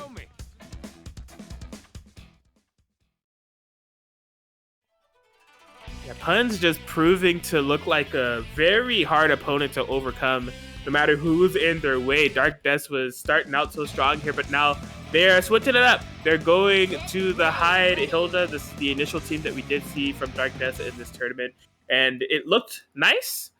And this would be kind of a nice place to pull it out, right? Puns hasn't had to play against this team in the set, so raw exposure to it in the 1-to-1 scenario, and Dark Death probably has some ideas of how they want to approach this.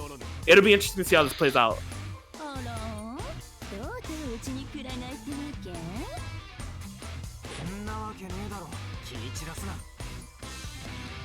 Yes, here we are, game 5 situation. Who will make it to winners finals between Puns and Dark Death? Solid parries. Not being caught in that pressure, maintaining the cross combo positioning, but being caught in this corner now. Ooh! I'm surprised I was able to hit the Kanji too. Man. Yeah, that's definitely going to be pushed in the corner offense confirmed. What a nice challenge there from Puns, the 4A. Happy birthday, no less. Huge exchange here for Puns. Hilda falls out towards the end, but I mean, still, despite that, that was still some good damage already on both of those characters. Oh, that was but it was still plus. And just like that, it was looking a little bit rough for Pun, but he was able to bring it into his favor. Yes, definitely. Ooh, forced into a sandwich is where things get tricky. The active switch throw 4 bars. Is this a dead Hilda? Oh, I'm definitely inclined to agree. It's Resonance version. It's 100% dead Hilda. What a way to turn it around there for Pun. Just one nice cross combo and active swap away from a dead character. And now it's solo Hyde here for Des. Puns refusing to go down. Already piling onto pressure up against this Hyde, that ender that I've never seen before, but it's here! It's still behind you! Don't jump! Yeah, I saw it looming over the Hyde, and I was like, why? Why'd you jump? Why'd you do it? Man, and just a fantastic display of Kanji Akatsuki here from Puns as they reverse sweep it. Reverse sweep it against Dark Death, and they are moving on to the winners finals to fight Zero Shadow Blood. What a set there from Puns, man. Wow. Yeah, just like able to really, I guess, navigate around these potentially terrible matchups for Kanji, and it was just, yeah, he was just able to really find that center and really get things going for himself to bring that back. So very solid play. Absolutely. Winner side completely played out as we do have Puns going up against Zero Shadow Blood. We are looking to deduce who will be joining them in the top 3 territory as we fill out losers now.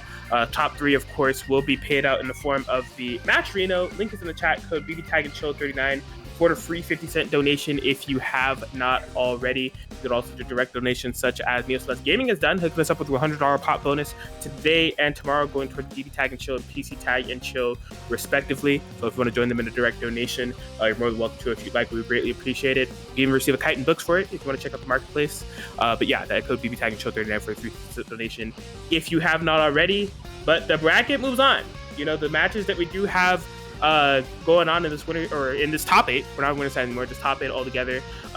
True Care and Chop Suey is on one end, but as far as the stream match, we will be seeing Caterade and Duckator. I meant to ask him what is the proper pronunciation of the name. I feel like I botch it every time. Is it Duckator or Duckator? I don't know. I just started calling him Duck. I'm sure everyone at this point calls him Duck, but yeah, I'm confused as well as to what the correct pronunciation is of that name. Yes. Apologies for my ignorance ahead of time, but I mean, either way, even though I can't pronounce the name, even though it's been literally a year since I've been exposed to the player, I do know the player is strong. Duck has multiple BBTAG and Chill victories under their belt. A Heart Menace, you know, we've seen Heart Akatsuki and Heart Labyrinth out of Duck. I'm interested to see what they're going to be pulling out in terms of this matchup going up against Caterade. Because there's actually a lot of character crossover between these two in the form of the Akatsuki and the Labyrinth.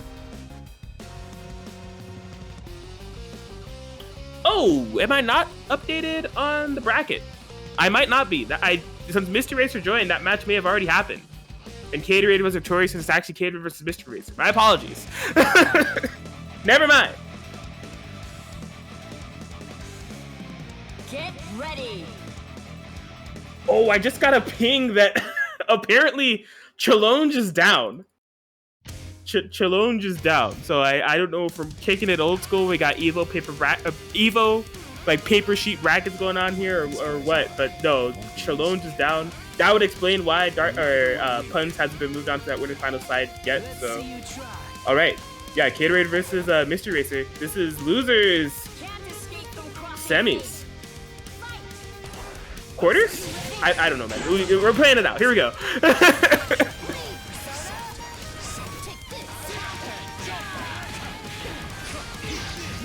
Ooh, forced sandwich situation. Yeah, you gotta hold the unblockable. Did not have the push block available.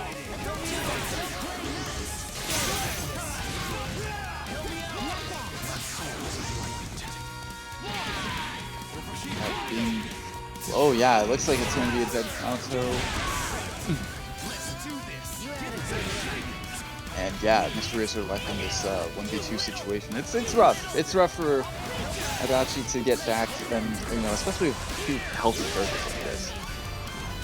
Yes, liking the reversal DP, trying to stay in it, but this is where things can get rough, right? This cross combo activated, push to the corner slowly but surely. Akatsuki 5P is gonna have one way or another. We're pushing you, whether it's on hit or on block is your choice. That was the case, maybe really good with punish.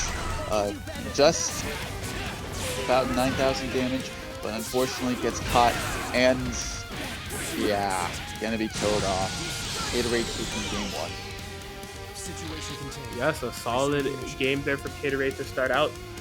To really just kind of dictate the pace, not really shown to be in too much of a panic scenario since most of it was played on that 2v1 back foot. Mr. Racer trying to stay solid and make things happen with Dachi, just couldn't find anything really significant to get it going, like a dead character or anything. I've grown accustomed to fighting in worlds unknown. The key is maintaining an unwavering resolve. So based on how Naoto died, I'm wondering if Mr. Racer, because Mr. Racer does have a lot of side teams, there's Susanoo and also Seth. I could maybe imagine him going to Adachi Seth in this instance. I wouldn't be surprised.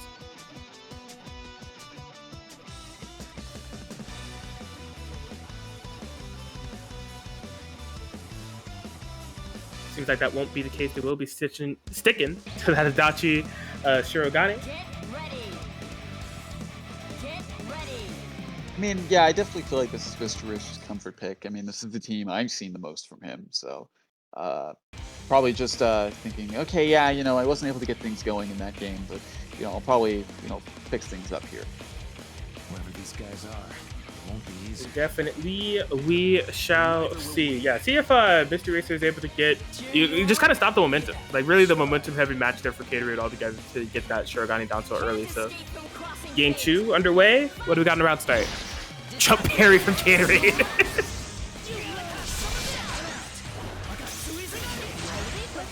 Oh wow, gets the throw on the landing. Looks like Gatorade wasn't expecting that, but gets the DP on both characters. Oh, almost calls out that push block with a good throw, but going to be getting hit. And put back in this corner, command grab. Solid start here for Mystery Racer. So much damage done on Akatsuki thus far.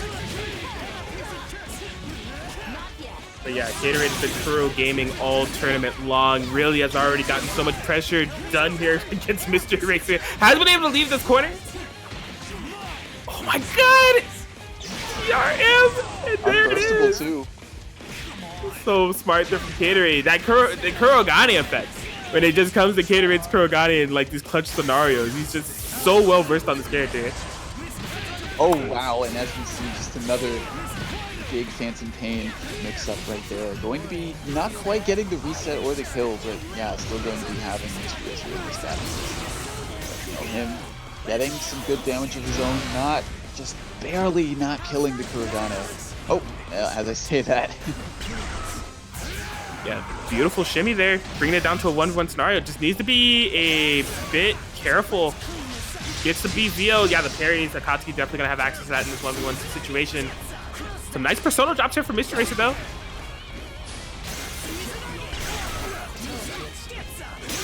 Ooh, the B Tatu. No resonance, so doesn't have to worry about a super confirm. Yeah, the Flootsies, Gatorade. Able to find that hit. So like, Oh, I will say, I did like the way that Mr. Racer was playing against that matchup altogether, because like the big thing was like you can tell that Gatorade was ready for the BZ or AZO should it come out, and I mean Akatsuki has that super that can kind of power through it, has parries. So Mr. Racer was kind of trying to be elusive on how they were using it, just doing persona drops and some solid jump Bs, but eventually it all started to catch up to them. Gatorade got that hit and gets that game. They are a game away from taking the set. Yep, looks to be that way.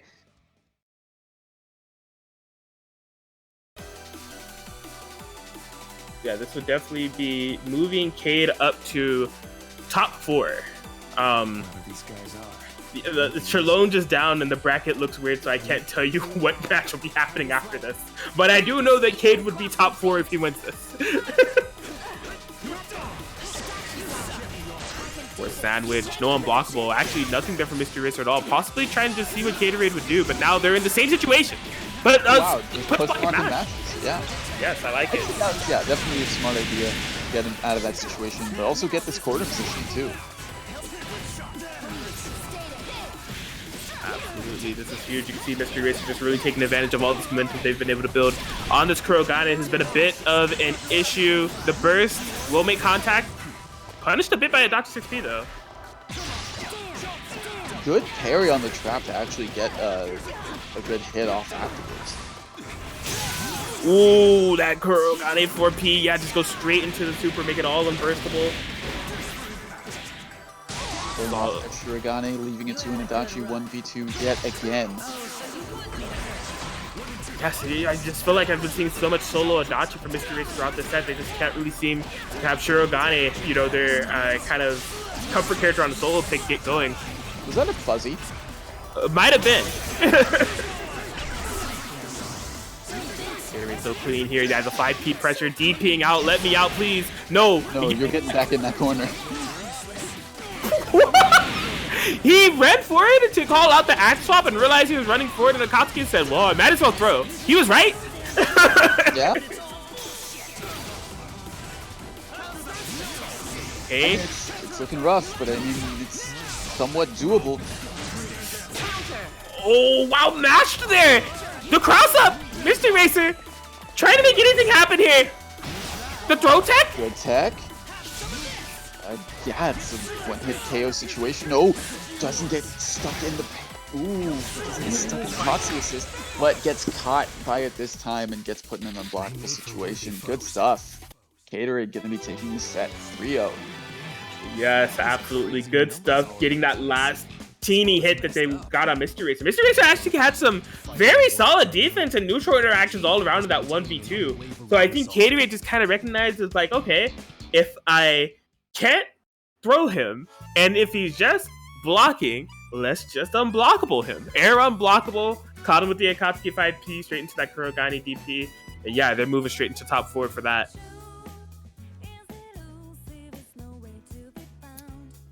And yeah, Chirlone just bugged.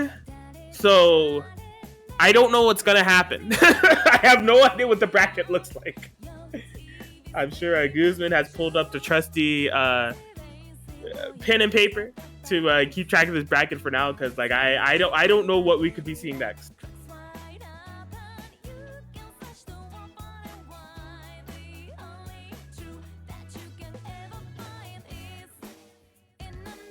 So yeah, either way, definitely hope that you guys have been enjoying BBTAG and Chill 39 here at twitch.tv/Guzman Gaming 1. Hey, I haven't done a Guzman show. Oh my god, do I remember the command?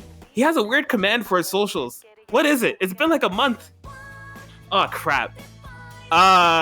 Is it Discord? Yes. Okay, I remembered. Yeah. Follow him on Twitter. Stay up to date for Guzman Gaming tournaments, you know, in the future. Join the Discord if you want to join some in the future. Definitely subscribe on YouTube. There's VOD footage of all these tournaments there on YouTube. Guzman has been on point in uploading those. And yeah, definitely be sure to follow on Twitch for all Guzman Gaming action as we have here today. And we'll have tomorrow on PC. But it seems as if we're jumping over to winners finals side, as we will have Pun and Dunn versus Zero Shadow Blood to determine who's going to get into that grand final spot. Now, I do, if I'm not mistaken, these two have played quite a bit In fact, like Pun has helped Zero Shadow Blood quite a bit in understanding some nuances of the team that he actually has locked in right now, Yosuke Kanji, and just in general, you know, they've been kind of training partners of sorts. So ironic that they'll be meeting each other here in this winner's final spot, and interested to see them play, to see how this goes.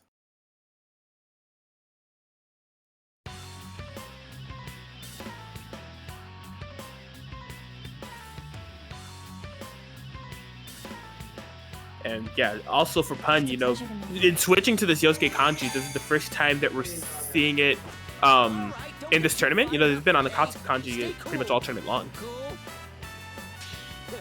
How can I call myself a real man if this didn't get me fired up? Bring it on! Here we go. Game 1, Zero Shadow Blood, Pun, and done.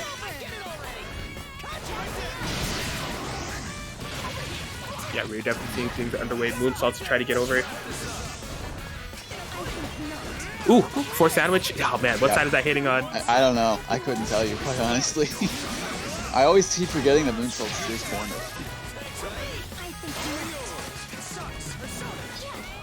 Okay. Zero Shadow Blood hasn't been able to get any hits on Pun quite yet. Nice teleport to just avoid that 6P altogether. Yeah, that was able to low profile and actually get the hit as well. Just pushing.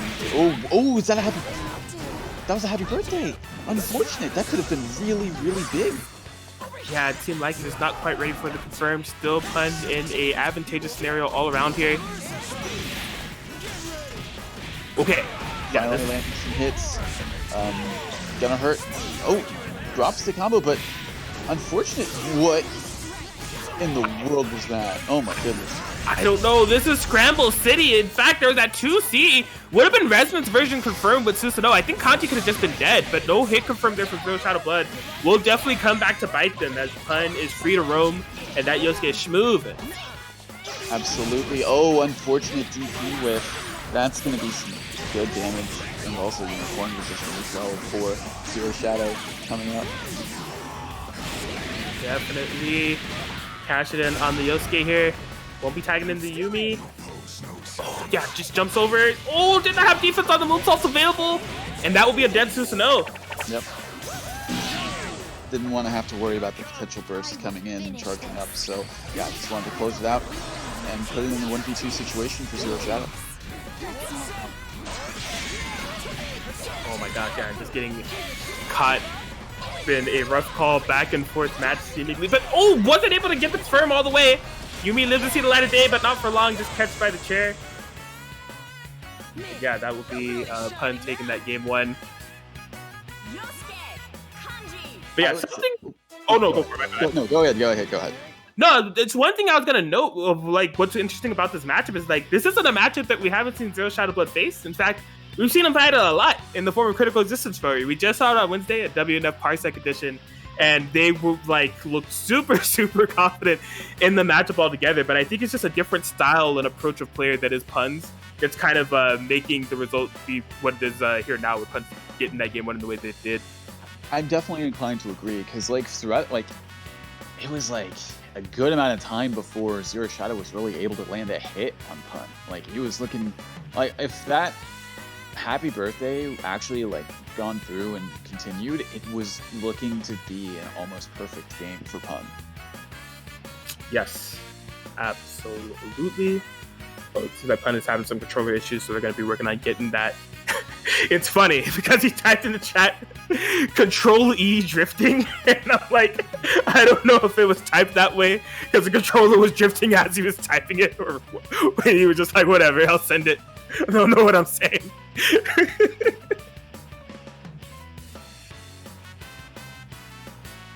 Alright, he's back. Fixed the controller issues. And we're headed into game 2. Get ready. Get ready.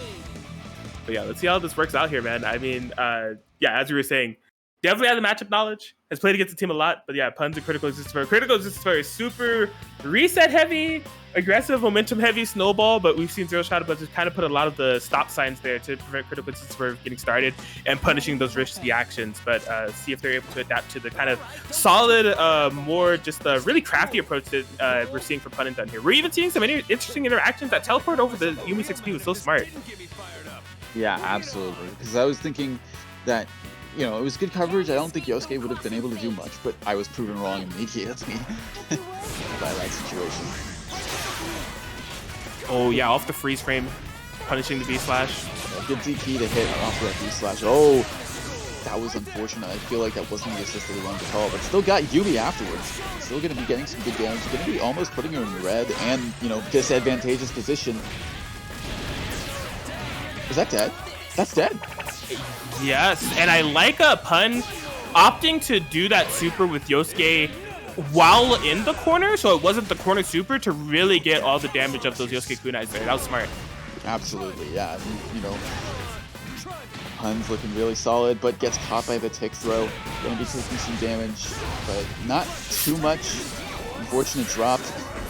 Rough. Oh, yeah, that wasn't the best active swap in the world, but no big punish. Really only just, you know, clicked the kanji once, not too much going for that. I mean, in comparison to what you would usually see from Susan, that's impressive. But yeah, Yosuke being put, eating all of that damage right there. And, ooh, not looking too good. Yeah, one solid gut punch is going to be enough to really take Yosuke down. Yeah, but here's the thing, I feel like I've seen Pun in this position all tournament long of like when they kill a character early and they have the, even if the characters are healthy or not, no matter what, they will really stall out your resonance. They're like, I'm not going to take any risks, you know, I'll force you to approach me and see what you can do. And like, they've been the better for it because now that resonance from Zero Shadow Blood is gone, and look at it, onslaught of hits, and that's going to be a game. Yeah. And I think a lot of it has to do with just, you know, the sheer presence of this team. Like, you know, there's the kanji. You want to be careful because it's like, you know, if you're getting close and, you know, miss time or, you know, with something big, he's got that command grab ready with the 2-meter. It's also just like, you know, Yosuke just flies around so much and, you know, is somewhat hard to track down, especially with like some assists that Kanji has, like, you know, the electric wall, the chair. Like, he's got some ways of, you know, keeping you locked down so that Yosuke can just keep doing his thing. So yeah, it's a lot of it has to do with presence, but a lot of it just has to do with what this team is capable of. Yes, definitely. So yeah, we'll have to see if Zero Shadow Blood is able to reverse this. I mean, this is a interesting kind of events that we've seen unfold in the bracket here, and I'm recalling off of memory because Chalone just down, but Zero Shadow Blood hasn't lost a set or a game until this set to where they are in a 2-0 position. We just saw Pun in this position too, right? Where they also hadn't lost a set until they fought Dark Death. It was 2-0 and they reverse sweep. Now they're 2-0 against Zero Shadow Blood, you know, striking blood first. Could it be that they give Pun a taste of their own medicine and reverse sweep go into grand finals? We'll have to see. It seems I have no choice but to fight. Indeed, we will.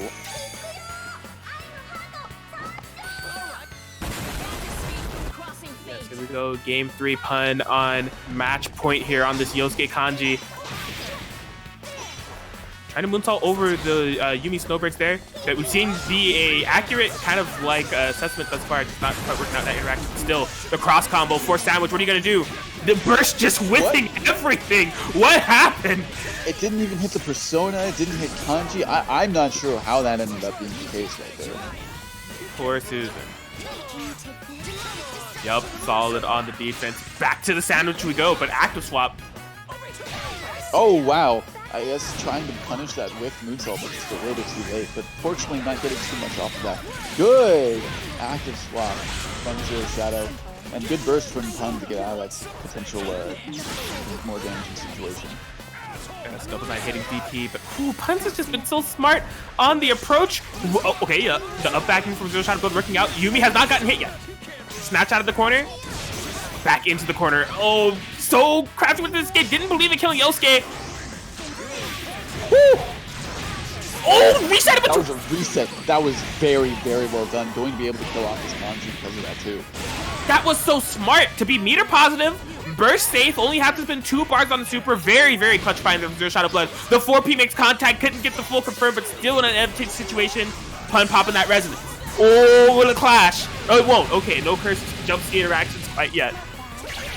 Yo!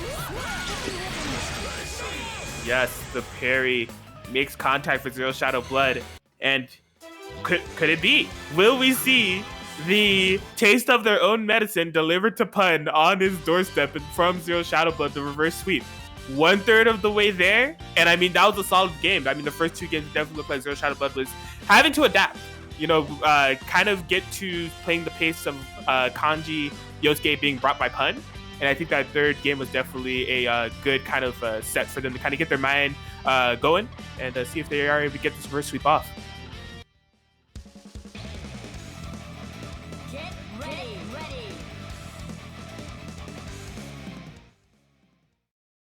But easier said than done here. That man, Pun and Dun, has been gaming. And again, you know, we've seen a Katsuki Kanji from Pun for the entirety of the bracket. This is the first time pulling out the Yosuke Kanji against Zero Shadow Blood. Like I said, I think it's a player matchup sort of thing of like these two do have some knowledge against each other. So pulling out the Yosuke Kanji specifically for Zero Shadow Blood is proving to be beneficial. But let's see if they're able to defend against this reverse sweep that Zero Shadow Blood is threatening here. Game 4. Can't escape from crossing fate. Oh, we got on that round start, baby. Aggression from Pun. Aggression from Pun, yeah, I think Zero Shadow just doesn't want to be put in, you know, the Yosuke box, essentially, of moonsault. So just trying to find ways to get out of that.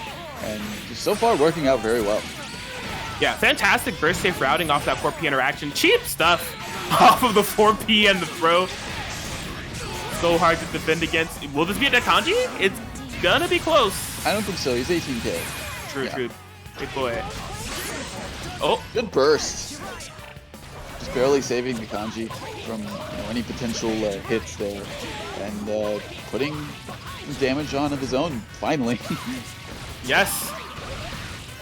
Oh boy, drop, but you're still in the pressure, trying to push blocks to Yosuke. Get the sandwich going. Yeah, able to read on the God press there and make a bad situation to a fantastic one. Pun. Man. Pun's been getting some really good mileage out of these moonsault mix-ups, because goodness, it was looking very, very bad for him in the beginning, but it's just been all these moonsaults have been paying off. Oh, the turnaround air raid confirmed with Susanoo waiting below. Tick throw setup, good defense here for Pun. You're not out of it quite yet. That was fantastic! That was amazing. That was actually amazing for him to pull off. Going to be killing off this Yumi for that too. Really making the most out of Yosuke air movement options to just navigate through everything and get a dead character in the process. Pun is insane. Solo Susanoo here for Zero Shadow Blood, caught by that whiff. Yep. Catches that whiff. It's not quite going to kill even with... Oh boy. Oh yeah, smashes out. Smart challenge, but no super! Okay. Oh man, 1v1. Yeah, Pun doesn't want to activate the resonance, because if you activate the resonance, you're gonna run up. Oh my gosh, I can't believe that hit. Oh no, but that is going to be. If he doesn't drop this, it's dead. He dropped it. I had to say something. I'm sorry. The commentator's curses are still in effect for me, apparently. Oh my gosh, this can literally go either way. Pun swinging that chair for dear life. Back off, you fiend. Don't approach me. I've got a chair. I faced gods way worse than you. Oh, the counter! How? Able to confirm because it was a counter hit. How? Pun and done. Counter hit. Jump chair will be moving on in the grand finals with that win over Zero Shadow Blood. What a set altogether, but it's Pun that is victorious with the Yosuke Kanji. And yeah, they'll be guaranteed top 2 for that. Oh man, that was just super tense, but Pun's able to navigate, seemingly just having like 9 lives in this bracket to stay on winner's side. There's been some close calls, but no, he is grand final positioning, and The bracket is still not updated, but I imagine this is losers finals. I believe so, but but by God, he hit him with the chair. Nearly broke him in half. Oh, the humanity. No, it looks like this is losers semis. Yeah, it's gonna be Chop Suey versus Caterade. That makes sense. That makes sense. It's hard. It's hard trying to like piece together the bracket. Challenge, please. But it's okay. Yeah, that is correct. Loser semis would have to happen, so this would be happening, and then whoever wins this would be fighting Zero Shadowblood for losers finals. Correct. Cool.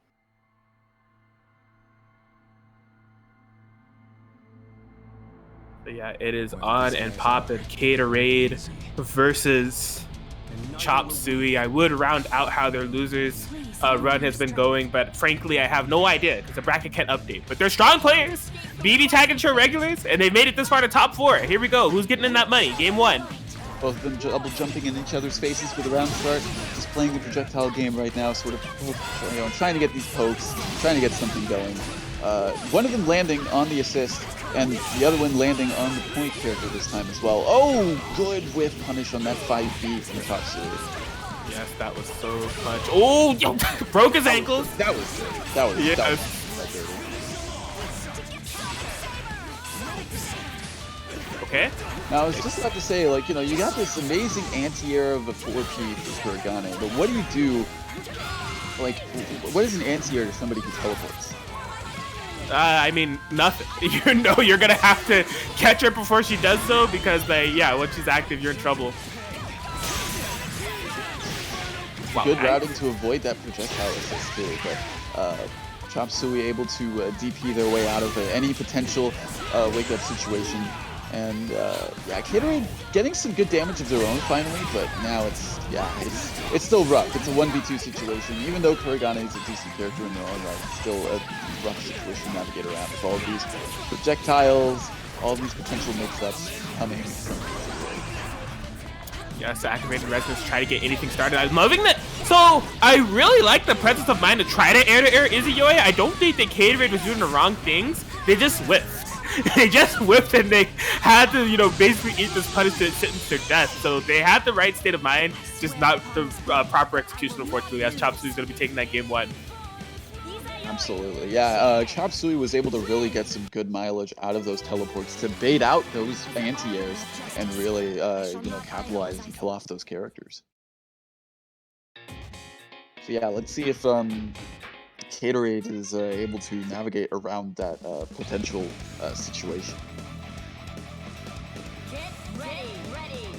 Yes, we shall see.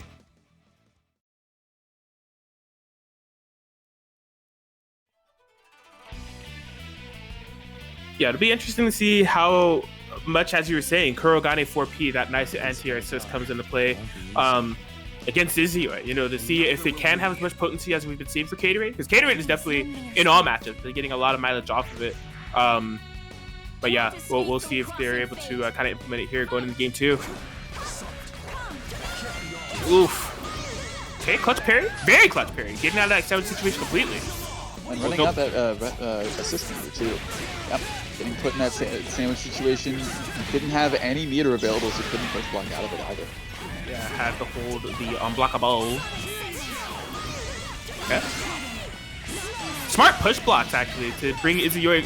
Yeah, that was very interesting. They push blocked Izuyoi to make the 6P kind of end up further to have to make Chop Suey mix up the way that they were going to frame trap, and ended up nullifying a lot of cross combo altogether.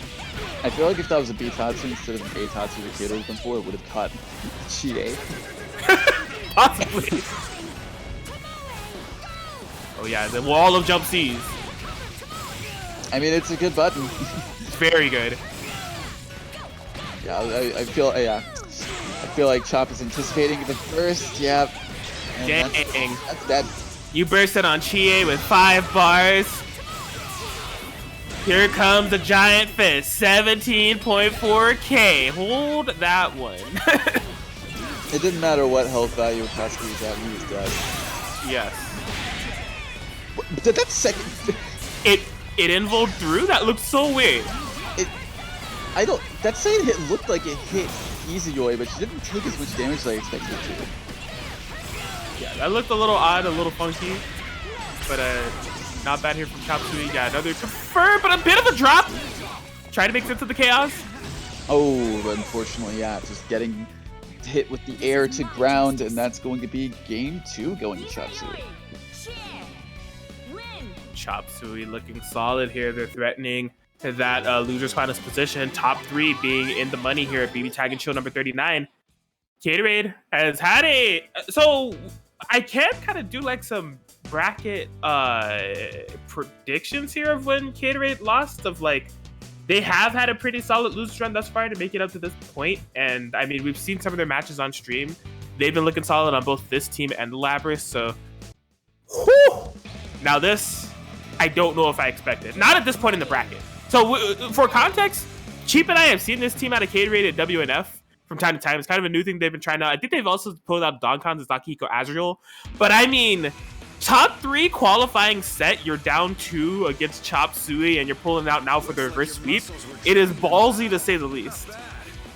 To be fair, I mean, you can pull off some nasty setups with this. True. And also, you can pull off some ridiculous damage with this. Also true. So, I don't completely disagree, but I do feel like that it's...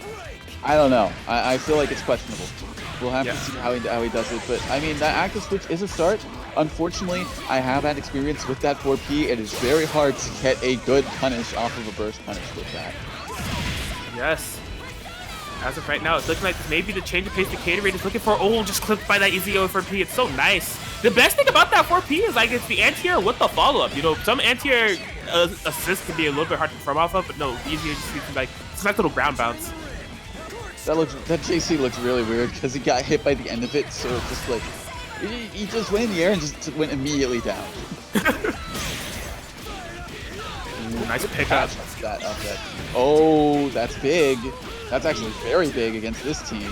Oh, loving the Akihiko routing too. Getchie? Getchie. Very, very nice for Gatorade. Okay. Yeah, I'm liking the control here. Yeah, just skip. Oh my god, that crushed. That was insane. Whew. Visually, that looked insane, but we're still in the corner here. Gatorade gaming. Oh, the believe. I feel like, no, I know what kind of setting he was going for. He was going for a potential push block catch. But he didn't think that was going to hit. That first hit was going to hit initially. So unfortunately, it could have led to a kill, but yeah, what he was anticipating was so much different than what actually happened. Yes, I can't believe the ground Chop Suey has made up here, killing off that Akihiko with these clutch teleports and pick confirms to make things unburstable. So solid, hitting the Azrael off the post-resonance activation. This could go either way here. Cade is very dangerous, passively regenerating health. Just slowly but surely covering the space. Chop Suey, like, flailing for dear life with these air-to-airs, trying to keep Cade off of them. At this point, it doesn't matter what kind of... I don't think it matters what kind of hit that Gatorade gets. It's a dead easy way regardless. So yeah, Chop Suey definitely has to play incredibly solidly. Yeah, so far so good. Chop has just been bopping and weaving in and out with these dashes, buttons, and fireballs. Gets the falling button with Izuyoi damage. Just isn't going to be quite it, but still a solid thing to get to make it possibly a one-touch scenario on both sides here.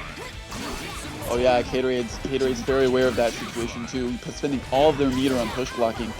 Both characters are now. They don't want to be put in that situation. Oh, what a DP. DP, the other thing is Rampage time. Just activated less than 80 seconds. Passively regenerating bar on both sides. Those push blocks will be refunded. The DP, it does not cross up Chop Suey, ready for it. And they'll be able to take it 3-0 over Gatorade and move on into losers finals. Yeah, very solid from both players, but definitely, yeah, Chop Suey able to take it. And yeah, you could tell both players were like, I don't want to block. I don't want to eat whatever potential mix-up you have. I'm just going to push block you away. I don't care. And, yes. You know, against characters like Izuyoi and Azrael, yeah, that's understandable because, I mean, you saw, like, you know, he got the hit. He probably wasn't anticipating it, but then he did the teleport to cross up. So that could have led to something disastrous for Chop Suey. And likewise, on the side of Gatorade, Easy in block stun, you don't want to deal with the mess of 50-50s that entails. Yeah, that is definitely actual factuals right there. So definitely good stuff to Chop Suey being able to pull it out there with the 3-0 victory, get into this losers finals. Everybody from here on out is in the money. Money is looking like $141. I'm talking about that match Reno. If you haven't already, you're running out of time. You know, we just have a couple of sets left to play out here. So use that code BBTAG and show 39 for that free 50-cent donation. Again, we're at $141. So be sure to check it out if you haven't, but we have some more BB Tag here to play. We are in it. Zero Shadow Blood versus Chop Suey. Losers finals action.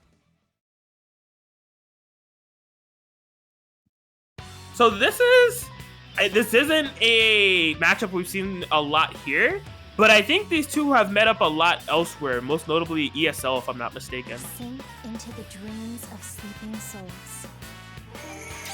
Yeah, off the top of my head, I'm not sure whose favor that it goes into, but it'll be interesting. I think that these two can create similar paces in their gameplay of like defensive play and then punishing your movement or approach to put you in a sandwich. So we already see that there. They're both backing and throwing fireballs, and Zero Shadow Blood going for that initially, but being sniped out by Easy. I think we're going to see this type of pace of gameplay for quite a bit. Honestly, yeah, I wouldn't be surprised. It's just, as we're seeing now, yeah, it's very much been, oh boy. Oh no. Yep, as soon as I saw the cross combo activation, I was like, ooh, that's gonna be big. Yes, casting in 9.7k. Ooh, trying to challenge with that Chie DP to interrupt any safe jump setup. Zero Shadow Blood staying on the defensive with the Susanoo. Awarded accordingly with a dead Chie.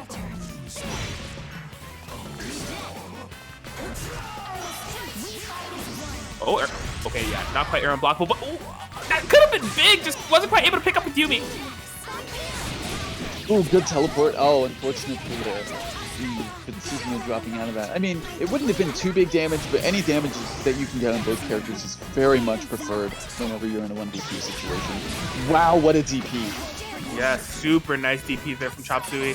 Trying to make some sense with this solo Izuyoi. So far, so good. The air-to-airs have been on point. And they're still on point, too. Yeah, just some solid calls on Zero Shadow Blood's up back to try to escape from this corner. That could have... I don't know if that was a safe burst or not. I feel like that could have been a super punch. Oh my gosh. Good resonance call. Oh, smart. Yeah, that Yumi low ender off of the Rekkas, it reaches like surprisingly far and vertical every time I see it. Okay, barring any crazy drops, this should be a game here for Zero Shadow Blood, and it is. Able to cash it in and get game one up against Chop Suey. Yeah, Chop Suey trying to stay solid and really like zone in on that solo Izuyoi game, and they were definitely getting some nice calls on Zero Shadow Blood. They were like, yeah, I'm noticing the up backing, trying to get out of this situation with the Yumi calls. I'm just gonna keep calling this Susanoo out every time. But couldn't get a dead character for it, and Zero Shadow Blood, you know, having that life lead to work off of, even though those hits were piling up from Izuyoi, you know, it wasn't the biggest of hits. So the 2v1 eventually catching up, and Zero Shadow Blood able to lock in that game. Get ready. Get ready. Absolutely, yeah. And it was just, there were some things at the end that it was very unfortunate to see, you know, Chop Suey not able to capitalize on the whiffed DPs that Zero Shadow did, and unfortunately it could have led to a dead character too. So they unfortunately wasn't able to react in time, and yeah, ultimately costed them the game. Yes, absolutely. One thing worth noting, though, definitely a big factor of how that match went that way altogether was getting the kill of that Chie early. So some early kills like that will definitely kind of influence the pace of the matchup, especially if you're playing against a team like Zero Shadow Blood. So we're going to see that similar pacing here of these two jockeying for space to see who can get the sandwich set up first based off of the character's air actions and assists. Absolutely. And so far it is definitely working out in this game for Chop Suey. Absolutely. Getting some nice damage here. Lockdown City. Trying to bait a DP or a throw there with that jump. Able to get the falling button.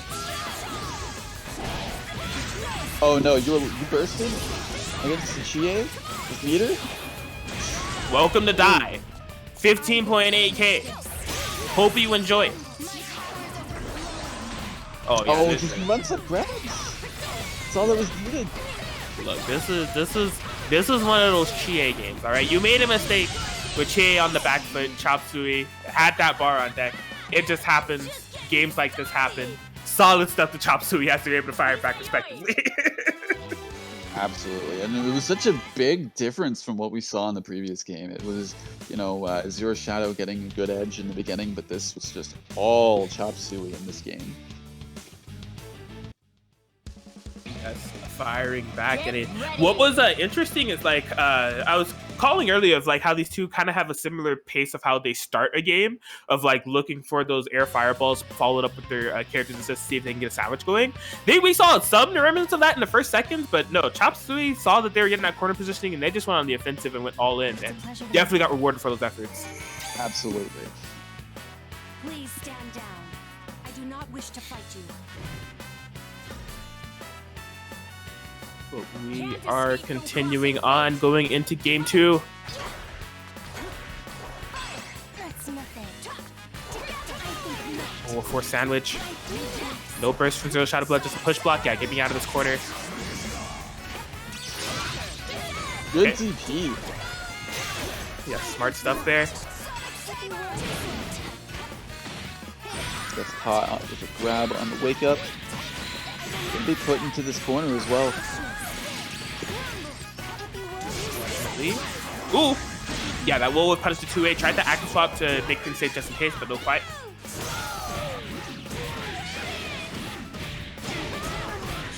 Alright. Forward positioning, here we go. No, going to be checking out of the corner. Smart stuff from Chop Suey. Very similar game to what we saw in game 1. Yeah, no, Chop Suey looking a little bit worse for wear than Zero Shadow Blood right now. But,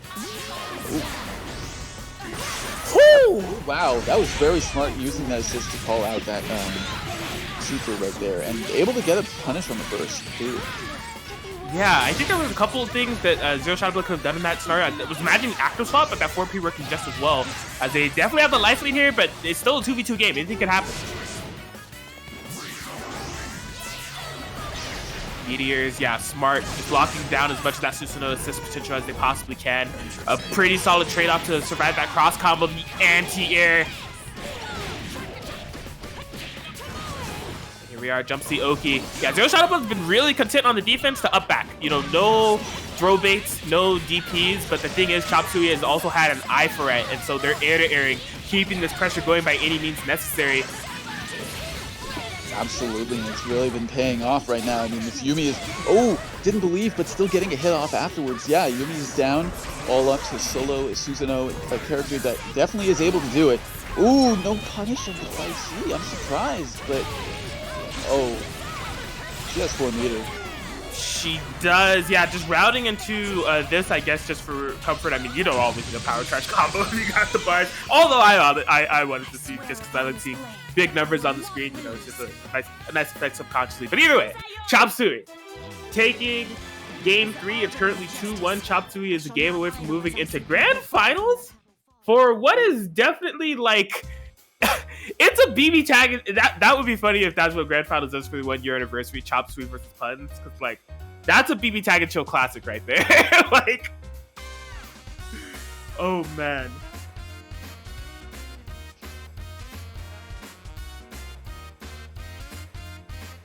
But that is not the reality quite yet. Zero Shadow Blood still showing some signs of life in this matchup altogether. Yumi, Susanoo, see if they're able to bring the 2 games back. I think really it's just going to be a matter of, I don't know, Chop Suey seems to get started first initially. Like when they first kind of get going, Chop Suey is kind of playing that game teeter-tottering with them, but then eventually going in and finding Zero Shadow Blood in the corner. So we'll see if Zero Shadow Blood did kind of get things started first, because, I mean, once they do, we've seen what Zero Shadow Blood's team is capable of, and they have the same type of thing, where it's a terrifying team to make mistakes against. Absolutely. That's nothing. I think not. Ooh, good defense from Zero Shadow on that stuff right there. Oh, man. Okay, yeah, that Susanoo 4P whiffing. Good snowbirds to snipe out that easy away. Heck catching the assist on both counts. Ooh, didn't quite believe that that low was going to connect, so wasn't able to get a happy birthday off afterwards. Oh, good confidence and also good catch on the burst right there. That's going to be hurting quite a bit. Oh yeah, this is a huge burst punish here for Zero Shadow Blood. Straight back. No, the scaling was too high. Oh. I was kind of curious about that. I was like, I don't know if you're going to be able to build the 4 bars. But yeah, the scaling was too high. Didn't get any supers altogether against Izio. Those errors have been working out so clutch in the second entirety, but Chop Suey just flailing. Oh no! Just barely not able to connect, and unfortunately that led to Susanoo living, because that was definitely dead afterwards. Oh my gosh. Back and forth here. Oh, the jump C stealing the corner. Yubi safe, but no punish from Zero Shadow Blood. Oh no! This match has gone off the rails completely. Solo Chie coming in. Oh, that's gonna one punish! Yep.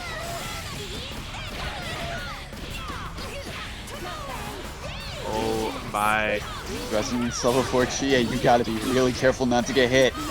Dude, the Chop Suey is just on the hyper aggressive here. Jump Bs, jump As, IADs. Push block me if you want. I'm staying on you. And look at the payoff. Yumi is a hit away from dying. Susanoo's been clipped in the back so much. This is hard. Oh! Oh, but still gets caught by the Yumi assist, and that's going to be a dead Chie. Yes, Zero Shadow Blood tying it up 2-2. Staying alive in this tournament. Fighting to try to get that run back against Puns if possible.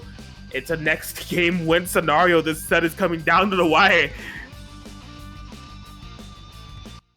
Yeah, I don't know what to make of it, because it's just like we've been seeing like some really big back and forths from these two players. So, I mean, it can go any which way, quite honestly. Whew.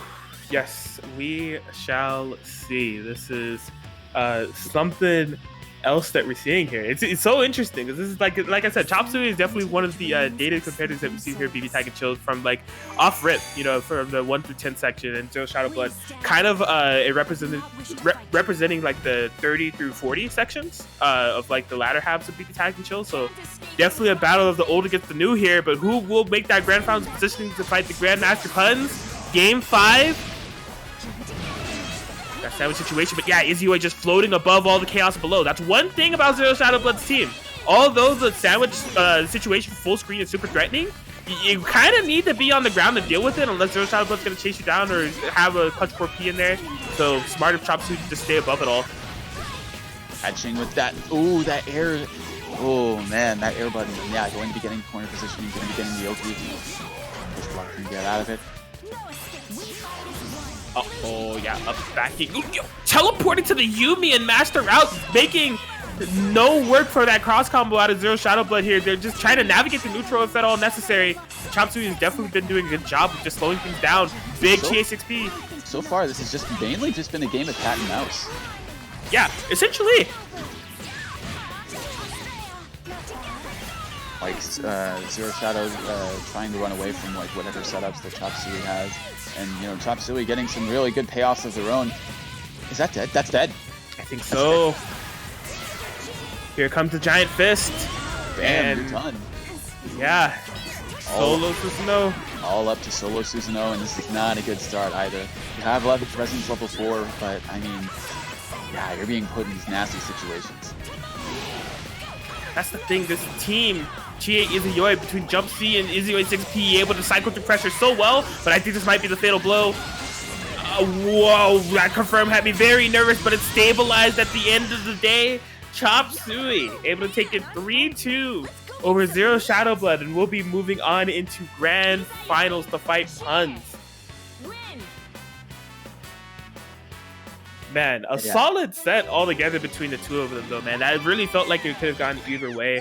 I mean, solid stuff to Zero Shadow Blood's kind of like run through this bracket as well. I mean, looking so dominant kind of in the early stretch, but losing to first to second place is not bad. I mean, especially with the caliber of match we've been seeing out of them. So I mean, honestly, yeah. As I said before, it was honestly just like with how that entire set was looking, it could have gone either way. But yeah, Yeah, I feel like Chop Suey definitely had a handle on how to navigate a lot of what Zero Shadow had in that last game. And I mean, as you said, it was just like, you know, gotta stay on the ground, but Isayoi is definitely good at not staying on the ground with her air movement options. So yeah, was able to capitalize on that as much as he could. It paid off. Absolutely 100%. Well, Chief, a bit of like some education here of the BBTAG and Chill lore, because the grand finals for the 1-year anniversary of this tournament could not be more fitting. I mean, Puns versus Chop Suey is a match that we've seen here so much through like all iterations of BBTAG and Chill over the past year. Puns is calling it out. They have signed up in 2v2 tournaments as Team Mitsu for BBTAG.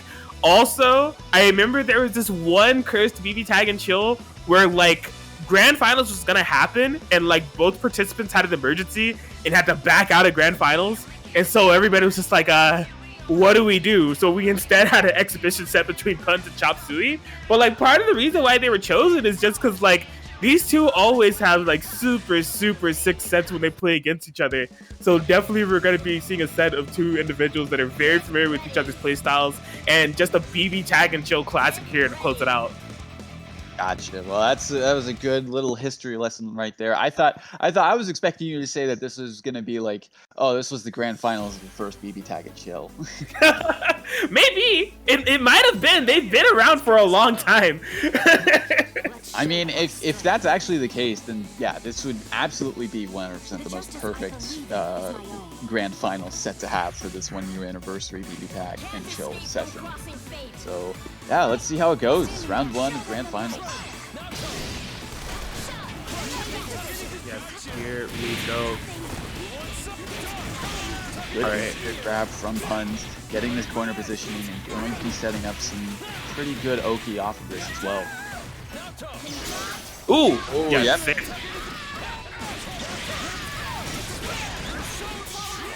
Yeah, this is gonna be all unburstable. I mean, Puns has so much meter to this burn. He's dead.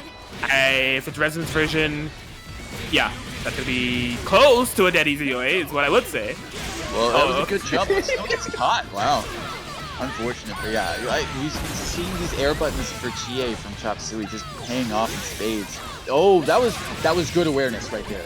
That was good awareness to block that, because as I was told, if you hit that, there's a hitbox that appears on you. Beautiful. I mean, I'm late to the party here. I just realized Pun's actually switching to the Shirogane Kanji. This is the first time that we've seen it, I mean, throughout the tournament. So we're using 3 teams all together to get into this positioning, specifically pulling this out for Chop Suey.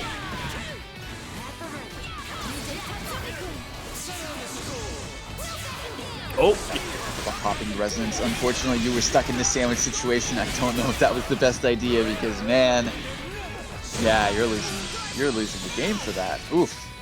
Very solid stuff from Puns. Yes, Puns coming out on top in game 1 on this grand finals. So curiosity got the best of me, Chief. I had to look it up. So in the sidebars, I've been looking up BBTAG and Chill number 1. And although these two did not meet in grand finals, in fact, I don't even think Puns was entered in BBTAG and Chill number 1, Chop Suey did win. Chop Suey was the first ever BBTAG and Chill winner. So some history lesson there. I see. Well, let's see if Chop Suey can repeat history. But currently, yeah, Pun is up 1 in winner's side of this grand final, so they would have to have a lot of wins and a lot of effort put into this to be able to come out on top. Let's get this done. Right. Yes, we shall see Pun currently in the driver's seat again, looking borderline unstoppable within this bracket thus far, just from the matches we've been seeing them play. But Chop Suey has been just as solid with this Isayoi Chie. We'll see how this shapes up here in game 2.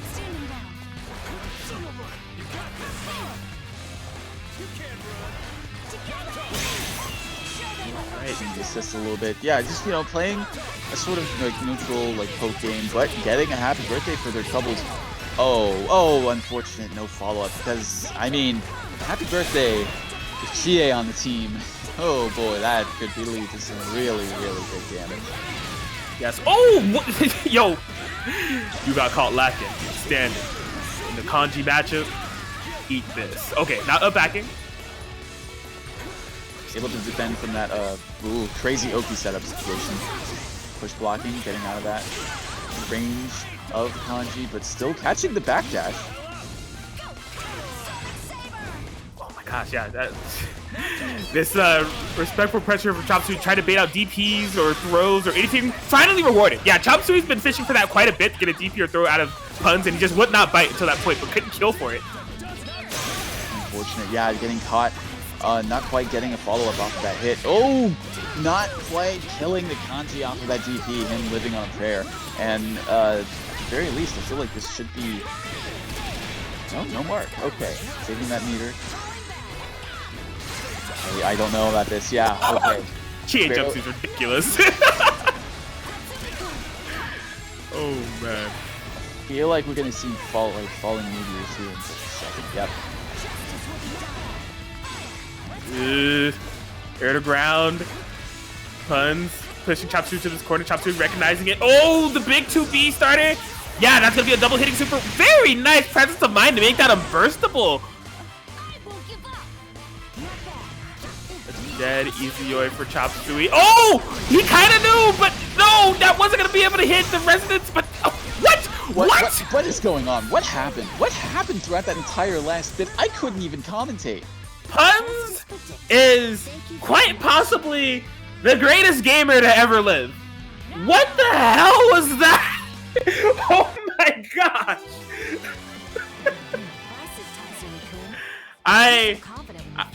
What?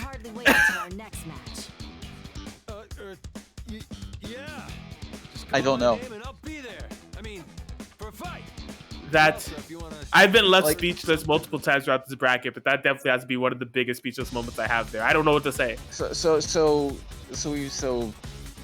Hunt called out the meteors with the aerial shot, but because Chop Suey went into resonance, was not able to get hit by that, and thus the meteors were too much for the shots to actually connect.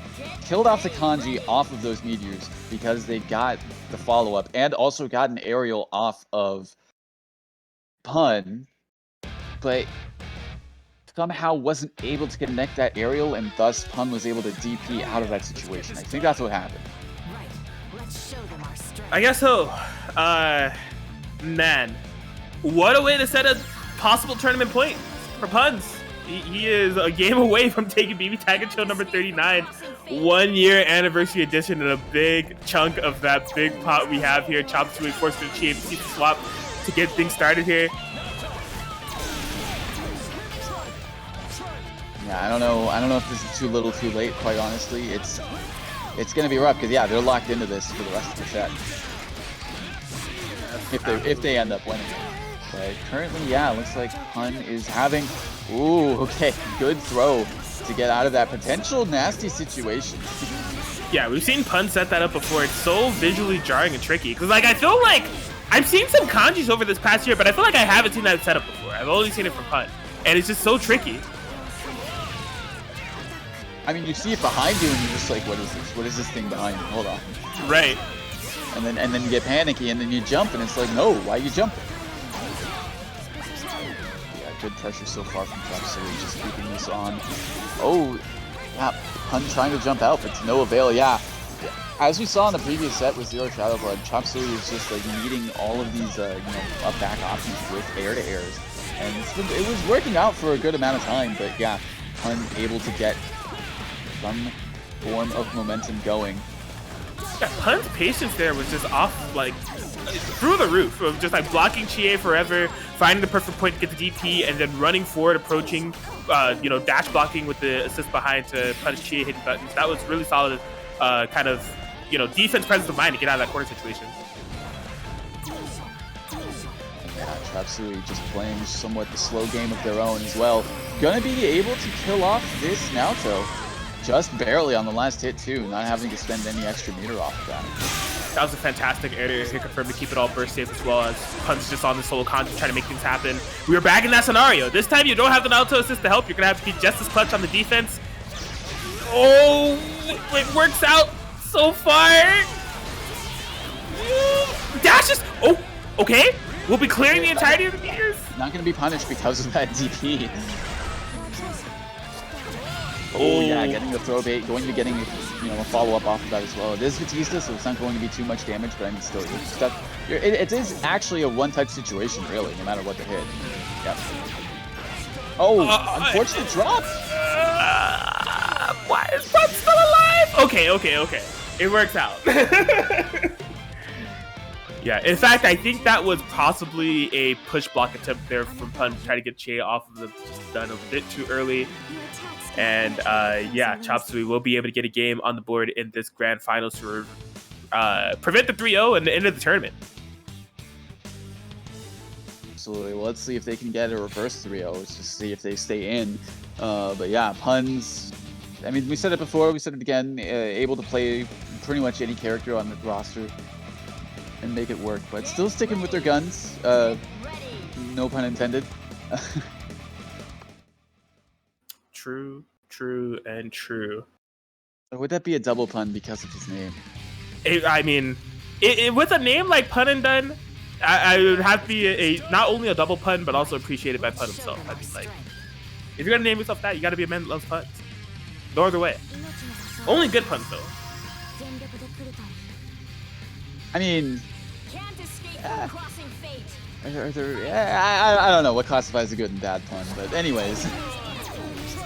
Going into this, yeah, just Chop Suey able to play, like, a bit of a slower paced game, just making or trying to make Pun a little bit impatient in their options, but so far, I don't know, it's hard to say if it's paying off. I guess after that assist, yeah, I'd definitely say it's paying off so far. Has the life lead for now. Yeah, I think overall, even if it's paying off or not, it definitely has slowed down these games. Like, last game was super slow. This game is kind of mimicking a similar sort of pacing, because Kanji and Naoto are having to navigate the screen of what Batista and Chie are creating, and Chop Suey has been doing a fantastic job just kind of nickel and diming here and there. Absolutely, yeah. It's really just like, as I said before with the Kanji versus Hyo matchup that we saw earlier, it's just like, he has a tough time getting in on characters like that. So it's really just like, if you're able to keep him at bay, there's not really too much you can do. Yes, absolutely. Setting up shop on the traps. Ooh! That was the punish! That was a very good DP punish from Puns right there. Is he going to be able to get a mark? Oh no, saving the meter. Oh yeah, trying to call up push block to DPs. It's a DP there. Solid formation of pressure there from Puns. That was so well executed.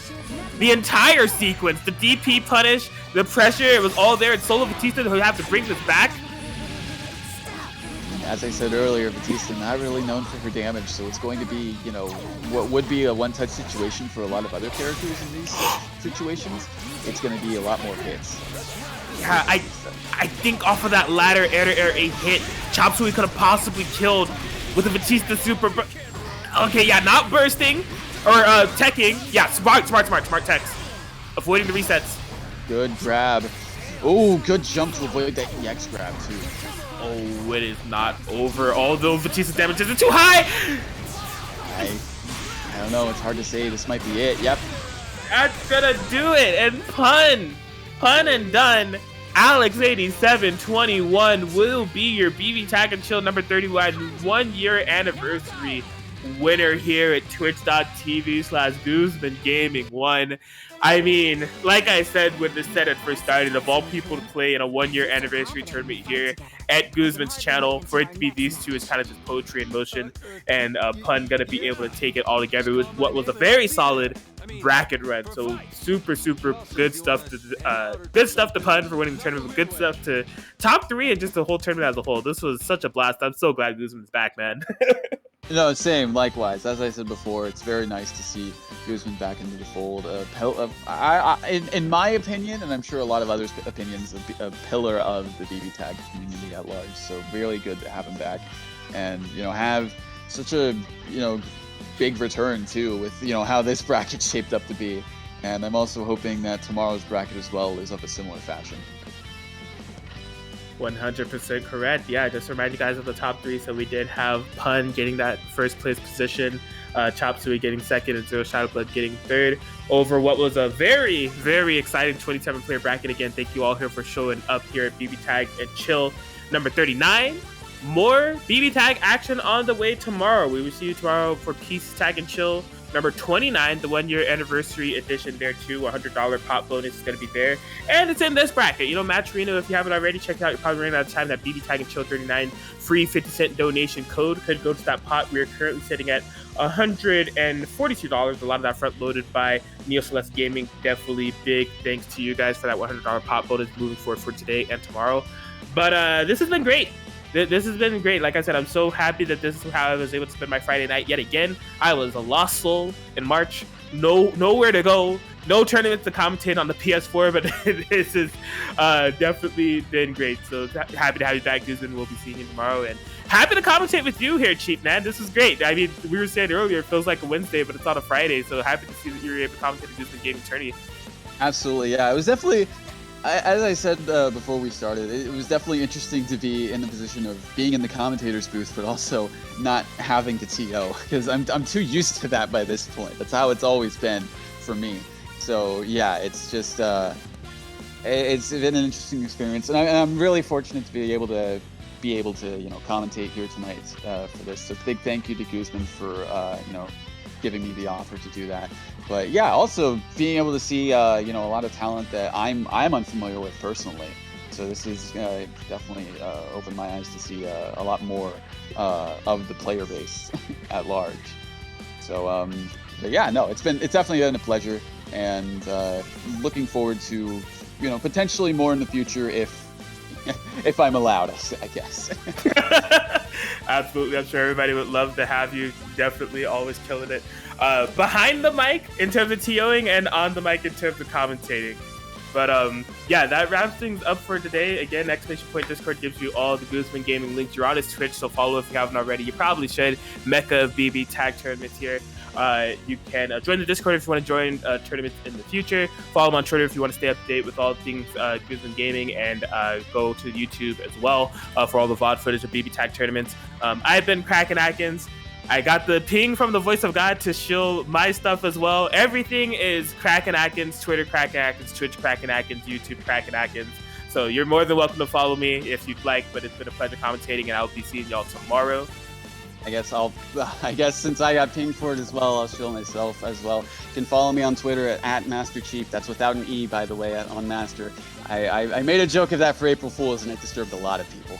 But yeah, it's Master Chief, MasterCheap. You can follow me there on Twitter. I do host Wednesday Night Fights online edition for BBTAG as well, if you are in the West Coast area, and some of a little bit to the east as well of California and the West Coast at large. You can join in for BBTAG on PS4 and Parsec. So hey, we'd love to see you there if you're eligible to. And yeah, that's big thanks to Guzman once again for putting this together, and looking forward to more of these in the future. Cool. Good stuff, gamers. We'll see you all tomorrow. Take it easy.